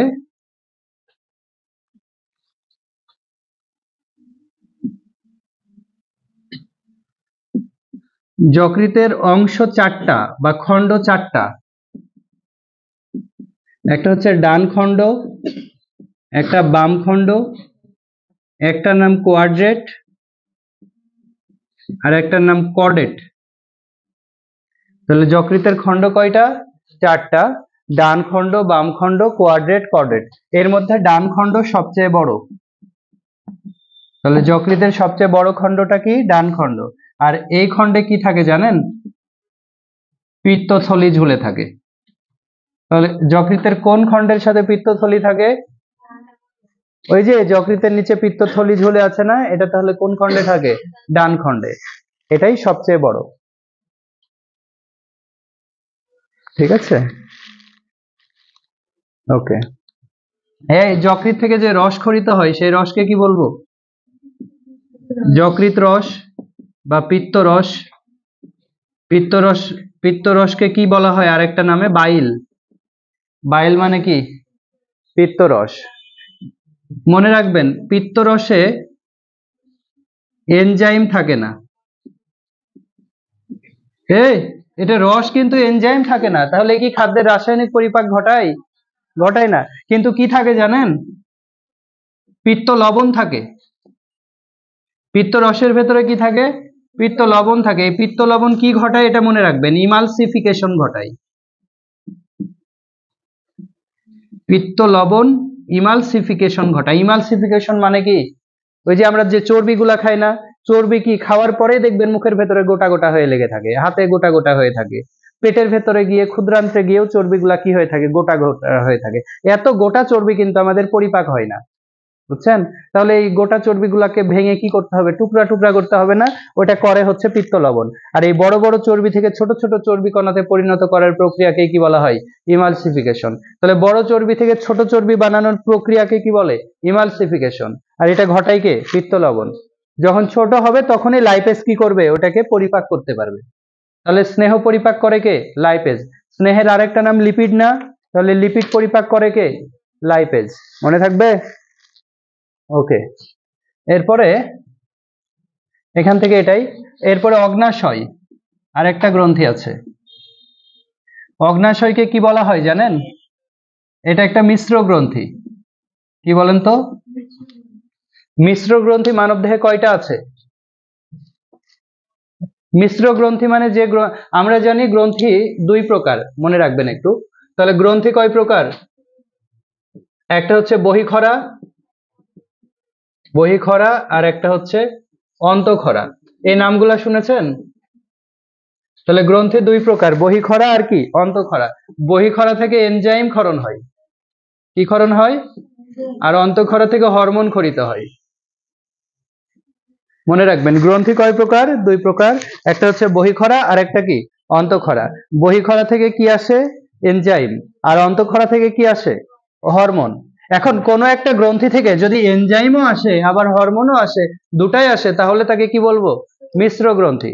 তাহলে আমরা জানি বহিখরা গ্রন্থি থেকে এনজাইম, অন্তঃখরা গ্রন্থি থেকে হরমোন।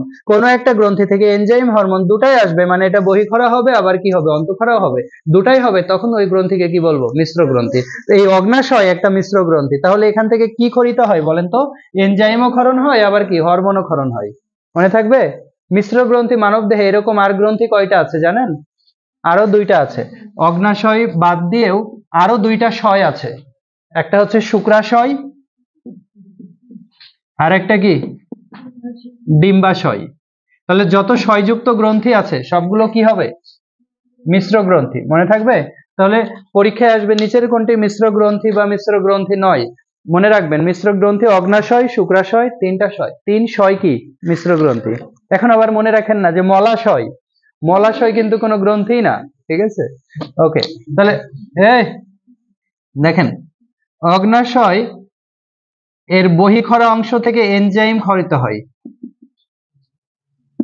আর এর যেটা অন্তঃখরা অংশ আছে, অন্তঃখরা অংশকে বলা হয় আইলেটস অফ ল্যাঙ্গারহ্যান্স। নাম শুনেছেন? তাহলে অগ্নাশয়ের অন্তঃখরা অংশকে কি বলা হয়? Islets of Langerhans. এখন একটু যেটা মনে রাখবেন, বহিখরা থেকে এনজাইম ক্ষরিত হয়, ওগুলা খাদ্য পরিপাক করবে। অন্তঃখরা অংশ থেকে মনে রাখবেন, অন্তঃখরা অংশের আলফা কোষ থাকে, বিটা কোষ থাকে, গামা কোষ থাকে, আর ডেল্টা কোষ থাকে। তো গামা ডেল্টা লাগবে না আপনাদের। আলফা কোষ থেকে কি ক্ষরিত হয় জানেন? গ্লুকাগন নামক হরমোন। আর বিটা কোষ থেকে ইনসুলিন। আমরা জানি অন্তঃখরা গ্রন্থি থেকে কি ক্ষরিত হয়? হরমোন। তো অগ্নাশয়ের অন্তঃখরার বিটা কোষ থেকে ইনসুলিন নামক হরমোন ক্ষরিত হয়। মনে থাকবে? ইনসুলিন কি করে? রক্তে গ্লুকোজের মাত্রা কমায় না বাড়ায়? রক্তে গ্লুকোজ কমায় আর গ্লুকাগন বাড়ায়। তাহলে রক্তে গ্লুকোজের মাত্রা বাড়ায় কে? গ্লুকাগন। আর কমায় কে? ইনসুলিন। এটা একটু মনে রাখবেন। তাহলে ইনসুলিন এই হরমোনটা কোন গ্রন্থি থেকে আসে? অগ্নাশয় থেকে আসে। মনে থাকবে? অগ্নাশয়ের কোন অংশ থেকে আসে? বহিখরা না অন্তঃখরা? অন্তঃখরা। এগুলো একটু মনে রাখবেন। তাহলে ক্ষুদ্রান্ত্রে সকল ধরনের খাদ্যেরই পরিপাক হয়। তাহলে এখন যদি আপনাদের কয়েকটা প্রশ্ন করি এই অধ্যায় থেকে, বলেন শর্করা জাতীয় খাদ্য পরিপাক হয়ে কিসে পরিণত হয়? গ্লুকোজে। আর আমিষ জাতীয় খাদ্য অ্যামাইনো অ্যাসিডে। আর স্নেহ জাতীয় খাদ্য ফ্যাটি অ্যাসিড আর গ্লিসারল। বলেন তো লাইপেজ কোন জাতীয় খাদ্য পরিপাক করে? স্নেহ। লাইপেজ লিপিড পরিপাক করে। বলেন পেপসিন ট্রিপসিন কি পরিপাক করে?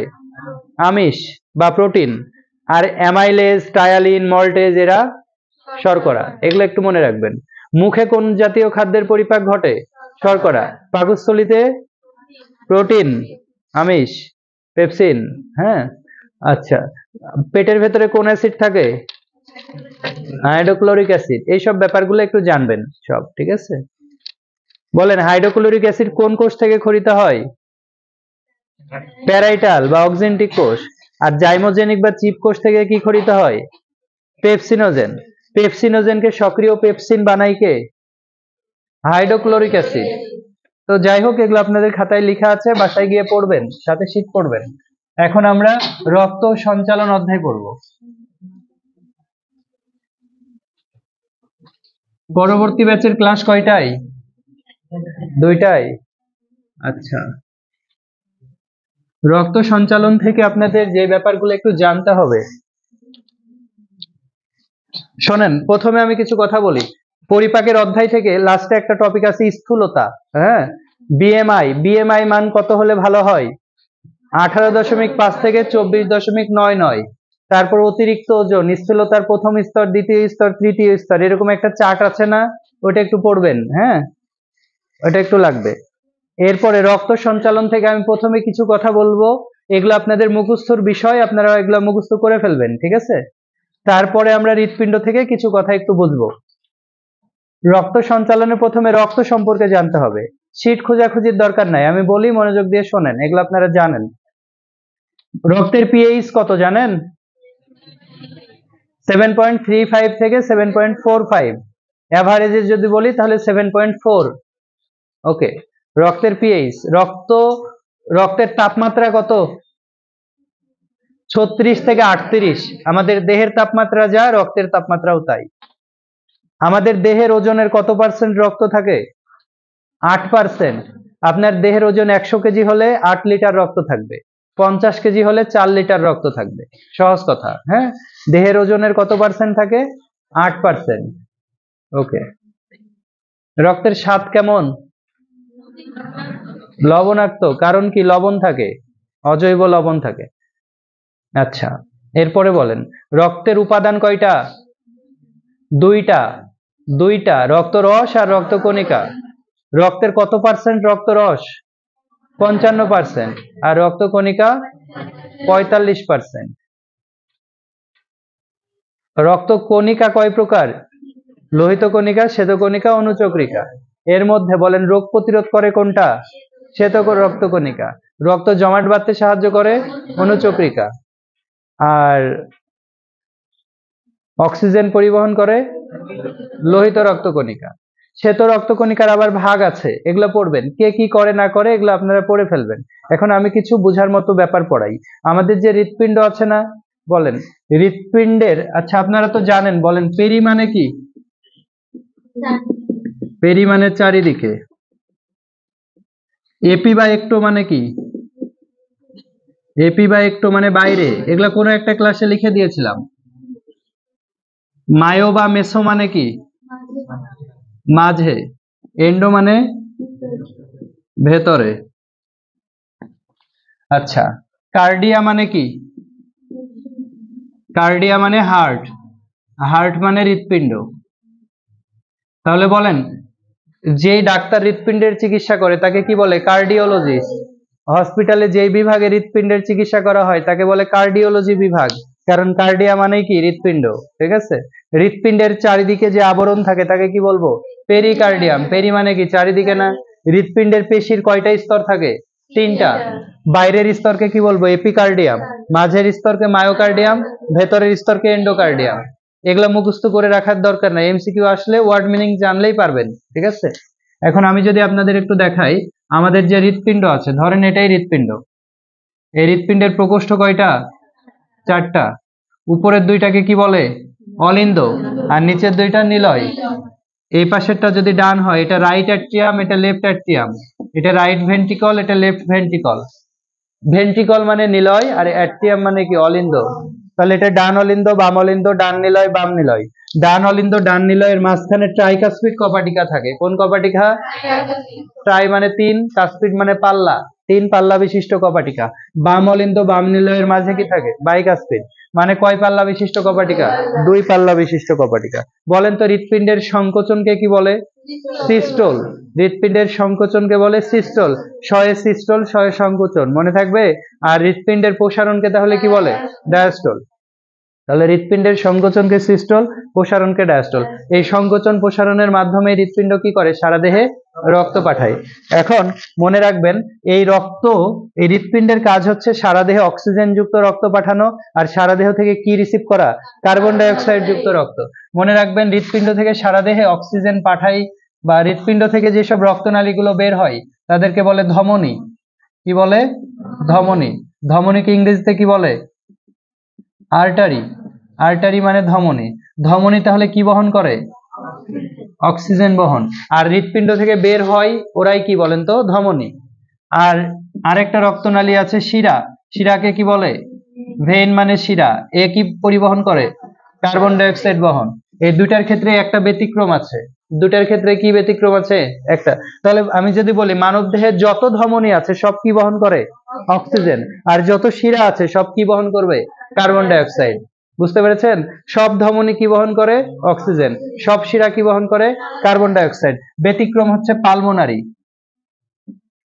পালমোনারি, পালমোনার মানে ফুসফুস। পালমোনারি মানে ফুসফুসীয়, পালমোনারি। ব্যতিক্রম কোনটা? এটা পালমোনারি, এটাই হচ্ছে ব্যতিক্রম। মনে থাকবে? তাহলে আমি যদি বলি সব ধমনী কি বহন করে? অক্সিজেন, কিন্তু পালমোনারি ধমনী কি বহন করবে? তখন উল্টাটা হয়ে যাবে, ব্যতিক্রম যেহেতু কার্বন ডাই অক্সাইড। সব শিরা কি বহন করে? Carbon die oxide. কিন্তু যদি বলি পালমোনারি শিরা কি বহন করে, তার মানে শিরা ধমনী উভয় ক্ষেত্রে ব্যতিক্রমকে পালমোনারি। মনে থাকবে? পারবেন সবাই? ওকে, তাহলে একটু বলেন, আপনি বলেন, আপনি বলেন তো ইন্টারনাল জুগুলার শিরা কি বহন করে? ওকে, বসেন। এরপরে আপনি বলেন, আপনি বলেন সুপিরিয়র মেসেন্টারিক ধমনী কি বহন করে? অক্সিজেন। আচ্ছা, তারপরে লাস্টের জন বলেন, চিন্তা করছেন গালে হাত দিয়ে, আপনি বলেন, বসেন। ঠিক বলেছেন আপনি, আপনি বলেন টিবিয়াল ধমনী কি বহন করে? আর যদি বলি ইন্টারনাল সেফালিক ধমনী কি জানেন? এই নামগুলো আপনারা শুনেননি কখনোই, তারপরেও পারা উচিত, তাই না? বসেন।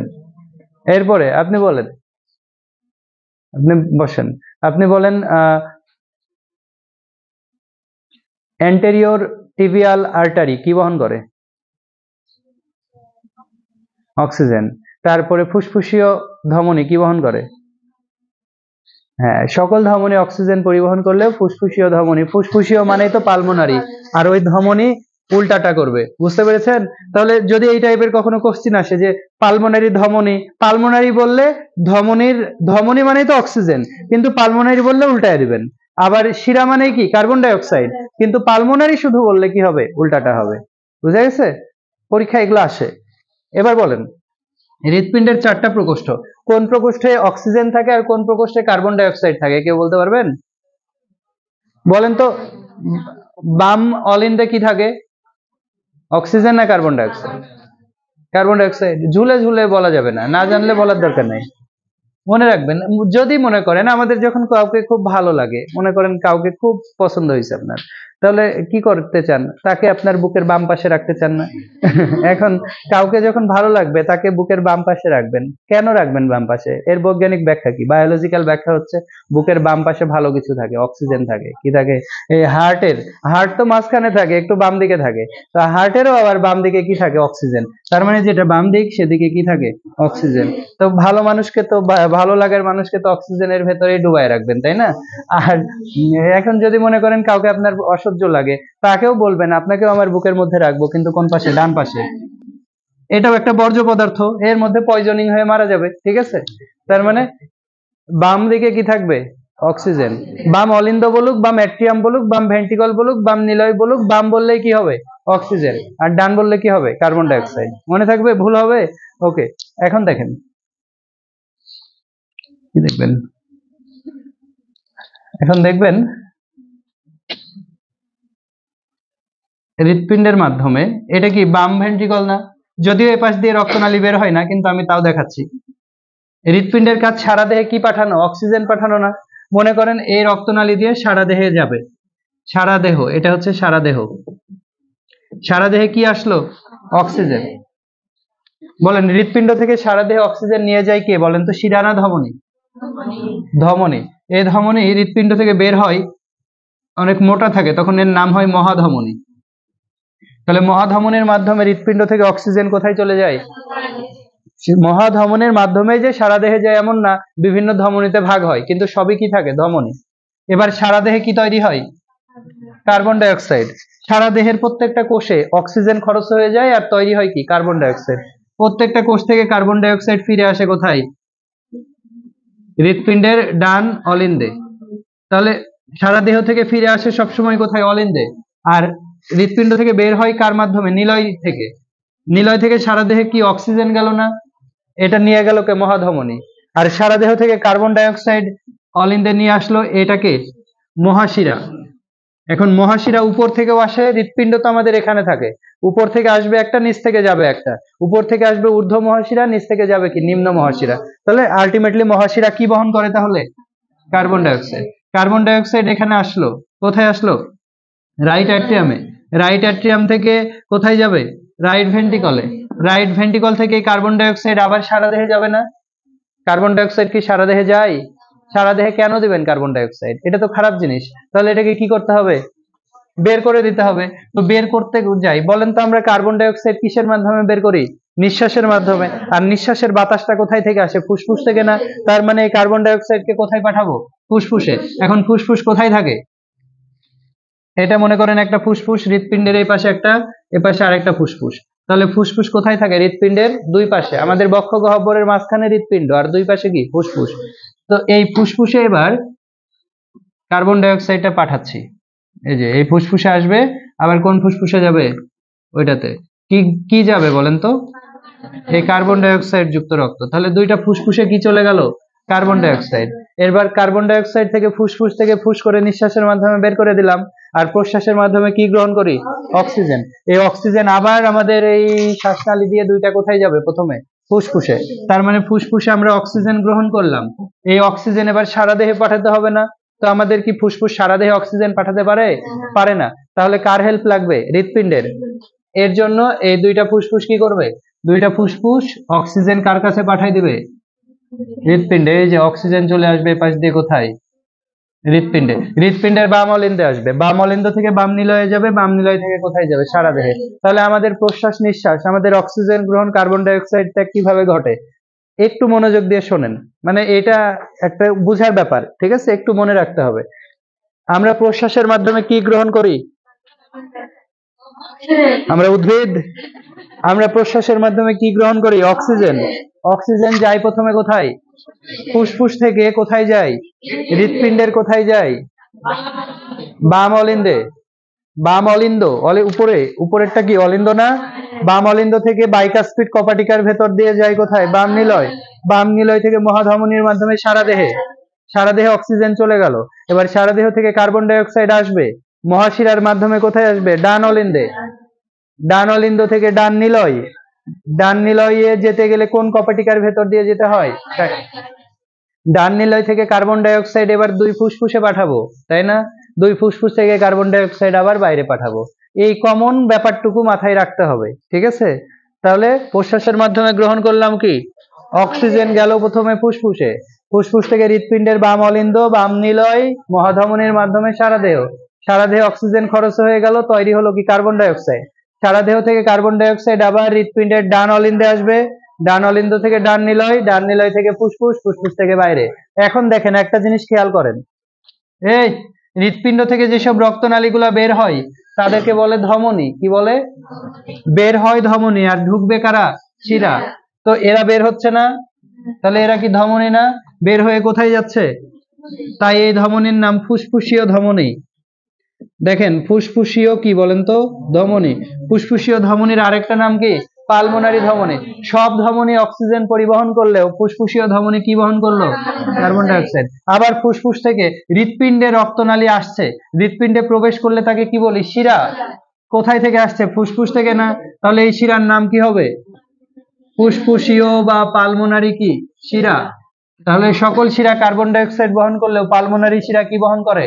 অক্সিজেন। এই দুটাই তো ব্যতিক্রম, ঠিক আছে? এগুলো জানতে হবে। তাহলে হৃৎপিণ্ডের সংকোচনকে কি বলে? সিস্টোল। প্রসারণকে কি বলে? ডায়াস্টোল। হৃৎপিণ্ডের সংকোচনের সময়, হৃৎপিণ্ডের যখন সংকোচন হবে এই সময় এখানে রক্ত বেশি আসবে না? মনে করেন নিচেরটার সংকোচন হচ্ছে, তখন কি রক্তের চাপ বাড়বে না এদিকে? তখন এই রক্তনালীতে যে চাপ সৃষ্টি হয় সেই চাপকে বলে রক্তচাপ। কি বলে? তাহলে হৃৎপিণ্ডের সংকোচন বা নিলয়ের সংকোচনের সময় ধমনীর প্রাচীরে যে চাপ সৃষ্টি হয় সেই চাপকে কি বলে? রক্তচাপ। যখন এটার সিস্টোল হয়, সিস্টোল মানে তো সংকোচন, তখন চাপ বেশি হবে না? কিন্তু যখন এর ডায়াস্টোল হবে তখন চাপ কম হবে না? তাহলে রক্তচাপ কয় প্রকার? দুই প্রকার। হৃৎপিণ্ডের সিস্টোলের সময় এখানে যে চাপ হয় তাকে বলে সিস্টোলিক চাপ, হৃৎপিণ্ডের ডায়াস্টোলে যে চাপ হয় তাকে কি বলবো? ডায়াস্টোলিক চাপ। তাহলে রক্তচাপ প্রধানত কয় প্রকার? দুই প্রকার, সিস্টোলিক, ডায়াস্টোলিক। সিস্টোলিক চাপের মান 100 থেকে 139 মিলিমিটার অফ মার্কারি, আর ডায়াস্টোলিক হচ্ছে 60 থেকে 89 বা 90 বলে মিলিমিটার অফ মার্কারি। তাহলে সিস্টোলিক, এসপি মানে সিস্টোলিক প্রেসার, ডিপি মানে কি? Diastolic pressure. এই মানগুলো একটু মনে রাখবেন। তাহলে সিস্টোলিক রক্তচাপ 100 থেকে কত হতে পারে? 139, আর ডায়াস্টোলিক 60 থেকে 89। এভারেজে যদি হিসাব করা হয় সিস্টোলিক ডায়াস্টোলিক যদি বলে স্বাভাবিক রক্তচাপ কত, মানে ব্লাড প্রেশার কত, স্বাভাবিক হচ্ছে 120 বাই কত 80 মিলিমিটার অফ মার্কারি। এখন 120 বাই 80, 120টা হচ্ছে সিস্টোলিক আর 80টা কি বলেন তো ডায়াস্টোলিক। ঠিক আছে, তাহলে একজন মানুষের স্বাভাবিক রক্তচাপ কত 120 বাই 80। বলে না এমনি ব্লাড প্রেশার মাপলে উপরেরটা এত নিচেরটা এত, বুড়া মানুষদের ক্ষেত্রে এরকম বলে না? তো উপরেরটা মানে হচ্ছে সিস্টোলিক আর নিচেরটা মানে কি ডায়াস্টোলিক। এই রক্তচাপ মাপার যন্ত্রের নাম কি? ব্যারোমিটার। ব্যারোমিটার দিয়ে কি মাপা হয়? বায়ুমণ্ডলের চাপ। আচ্ছা, রক্তচাপ মাপার যন্ত্রের নাম স্ফিগমোম্যানোমিটার। স্ফিগমোম্যানোমিটার। রক্তচাপ মাপার যন্ত্রের নাম কি? স্ফিগমোম্যানোমিটার। মনে থাকবে? ওকে। বলেন, হৃৎপিণ্ডের তো বারবার আমাদের সংকোচন প্রসারণ হয়। একবার সংকোচনকে কি বলি? সিস্টোল। প্রসারণকে কি বলি? ডায়াস্টোল। এখন একবার সিস্টোল আর একবার ডায়াস্টোলকে একসাথে কি বলে? হার্টবিট। হার্টবিট শব্দটা শুনেছেন বইপত্রে, বায়োলজিতে? না শুধু গানে? তুম মেরা হার্টবিট হে, এরকম একটা গান আছে না? তো হার্টবিট মানে কি? হার্টবিট মানে ওইরকম হার্টবিট না, হার্টবিট মানে একটা সংকোচন আর একটা কি প্রসারণ। তাহলে একবার সংকোচন আর একবার প্রসারণকে কি বলা হয়? হার্টবিট। হার্টবিট বাংলায় একে কি বলে? হৃদস্পন্দন। মিনিটে কতবার হয়? 70 থেকে 80 বার। মিনিটে কতবার হয়? কোন বইতে 60 থেকে 100 বার লেখা থাকে, তো এভারেজ 70 থেকে 80 বার। একটা এভারেজ মান ধরা হয় 75 বার। মানে আমাদের হৃৎপিণ্ডের 1 মিনিটে 75 বার সংকোচন হয়, আবার 75 বার কি হয়? প্রসারণ হয়। মানে একবার সংকোচন আর একবার প্রসারণকে একটা হৃদস্পন্দন বলে। তাহলে মিনিটে কতবার হয়? 75 বার হয়। তাহলে বলেন একটা হৃদস্পন্দনের সময় কত লাগে? 75টা হতে সময় লাগে কত সেকেন্ড? 60 সেকেন্ড। তাহলে একটা হতে সময় লাগবে কত? 60 বাই 75, 60 সেকেন্ড বাই 75 দিয়ে 0.8 সেকেন্ড। তাহলে আমাদের কার্ডিয়াক চক্রের বা একটা হৃদস্পন্দনের সময় কত সেকেন্ড? 0.8 সেকেন্ড। মনে থাকবে? তাহলে হৃদস্পন্দন বা কার্ডিয়াক চক্রের সময় হচ্ছে 0.8 সেকেন্ড। এটা একটু মাথায় রাখেন। আমাদের কার্ডিয়াক চক্রের ধাপ কয়টা জানেন? 4টা। একটা হচ্ছে অলিন্দের সিস্টোল, অলিন্দের ডায়াস্টোল, নিলয়ের সিস্টোল, নিলয়ের ডায়াস্টোল। এগুলো একটু কোনটাতে কতটুকু সময় লাগে এটা একটু পড়বেন। এখন শুনুন আর একটা কথা, মায়োজেনিক নিয়ন্ত্রণ নাম শুনেছেন? স্বয়ংক্রিয় নিয়ন্ত্রণ। এই যে আমাদের হৃৎপিণ্ড সবসময় সংকুচিত হচ্ছে, প্রসারিত হচ্ছে, সংকুচিত প্রসারিত এগুলো হতেই আছে না? এইটা নিয়ন্ত্রণ করে হৃৎপিণ্ড নিজে নিজেই। হৃৎপিণ্ডের ভেতরে কিছু টিস্যু থাকে, যে টিস্যু গুলাকে বলা হয় জাংশনাল টিস্যু। কি বলে? বা সংযোগী টিস্যু। জাংশনাল টিস্যু 4 ধরনের। এই যে ডান অ্যাট্রিয়াম না এটা, রাইট অ্যাট্রিয়াম, এর প্রাচীরে কি থাকে জানেন? এসএ নোড থাকে, একে এসএএন লেখা হয়। সাইনো অ্যাট্রিয়াল নোড কোথায় থাকে? ডান অ্যাট্রিয়ামের প্রাচীরে। আবার ডান অ্যাট্রিয়াম ডান ভেন্ট্রিকলের মাঝখানে এখানে থাকে এভিএন। এভিএন মানে atrio ventricular node, atrio ventricular node AVN. এখানে কি থাকে জানেন? 2 ভেন্ট্রিকলের মাঝখানে বান্ডল অফ হিজ, নাম শুনেছেন এগুলো? Bundle of His. আর ভেন্ট্রিকলের প্রাচীরে কি থাকে? পার্কিনজি তন্তু। আরে ঝগড়া, পার্কিনজি ফাইবার। তাহলে এখানে কি থাকে? তাহলে একটু শোনেন, আমাদের হৃৎপিণ্ডের ভেতরে কিছু সংযোগী টিস্যু থাকে, এগুলা কোথায় কোথায় থাকে? ডান অ্যাট্রিয়ামের প্রাচীরে থাকে কি? SA node. Atrio ventricle, atrium আর ভেন্ট্রিকলের মাঝে থাকে এভি নোড। 2 ভেন্ট্রিকলের মাঝখানে কি থাকে? Bundle of His. আর ভেন্ট্রিকলের প্রাচীরে থাকে পার্কিনজি ফাইবার। এখন হৃৎপিণ্ডে যে নিজে নিজেই সংকোচন প্রসারণ হয়, এই হওয়ার জন্য দায়ী কে জানেন? দায়ী বলতে ঘটায় কে জানেন? SA node. হৃৎপিণ্ডের সংকোচন প্রসারণ যে হবে, এই উদ্দীপনাটা তৈরি করে কে? SA node. তার মানে হৃৎপিণ্ডকে গতিশীল করে তোলে কে? SA node. এর জন্য এসএ নোডকে বলা হয় পেস মেকার। পেস মানে কি বলেন তো? গতি। খেলায় পেস বলার থাকে না? পেস বলার মানে কি? যে জোরে বল করে। তো পেস যে মেক করে তাকে কি বলে? মেকার। তাহলে হৃৎপিণ্ডের পেস মানে হৃৎপিণ্ডের সংকোচন প্রসারণ তৈরি করে কে? পেসমেকার। তাহলে আমাদের হৃৎপিণ্ডে অটোমেটিক জন্মগতভাবে কি আছে? পেসমেকার আছে। এই পেসমেকারই আমাদের কি ঘটায়? হৃদস্পন্দন ঘটায়। এখানে উদ্দীপনা তৈরি হয়, যে এখান থেকে এখানে যায়, এখান থেকে এখানে যায়, এখান থেকে এদিকে, পুরো হৃৎপিণ্ডে উদ্দীপনা ছড়িয়ে গেলে হৃৎপিণ্ড কি করে? সংকোচন প্রসারণ হয়। এখন কারো যদি এই এসএ নোড মানে পেসমেকারটা ঠিকঠাক কাজ না করে, তাহলে কি হয় জানেন? তাহলে তার হৃদস্পন্দন হবে না। হৃদস্পন্দন যদি না হয়, বায়োলজিতে এ মানে হচ্ছে না, এটাকে বলা হয় অ্যারিথমিয়া। হ্যাঁ, হৃদস্পন্দন ঠিকঠাক যদি না হয়, এটাকে কি বলা হয়? অ্যারিথমিয়া। তো হৃদস্পন্দন না হলে কি করতে হবে? তার কি হার্টবিট না হলে সারা দেহে রক্ত যাবে? অক্সিজেন যাবে? না গেলে তো সমস্যা হবে। এর জন্য বাইরে থেকে কি করতে হবে? পেসমেকার স্থাপন করতে হবে। ওই পেসমেকারকে বলে কৃত্রিম পেসমেকার বা যান্ত্রিক পেসমেকার। অনেকে বলে না হৃৎপিণ্ডে পেসমেকার বসাবে।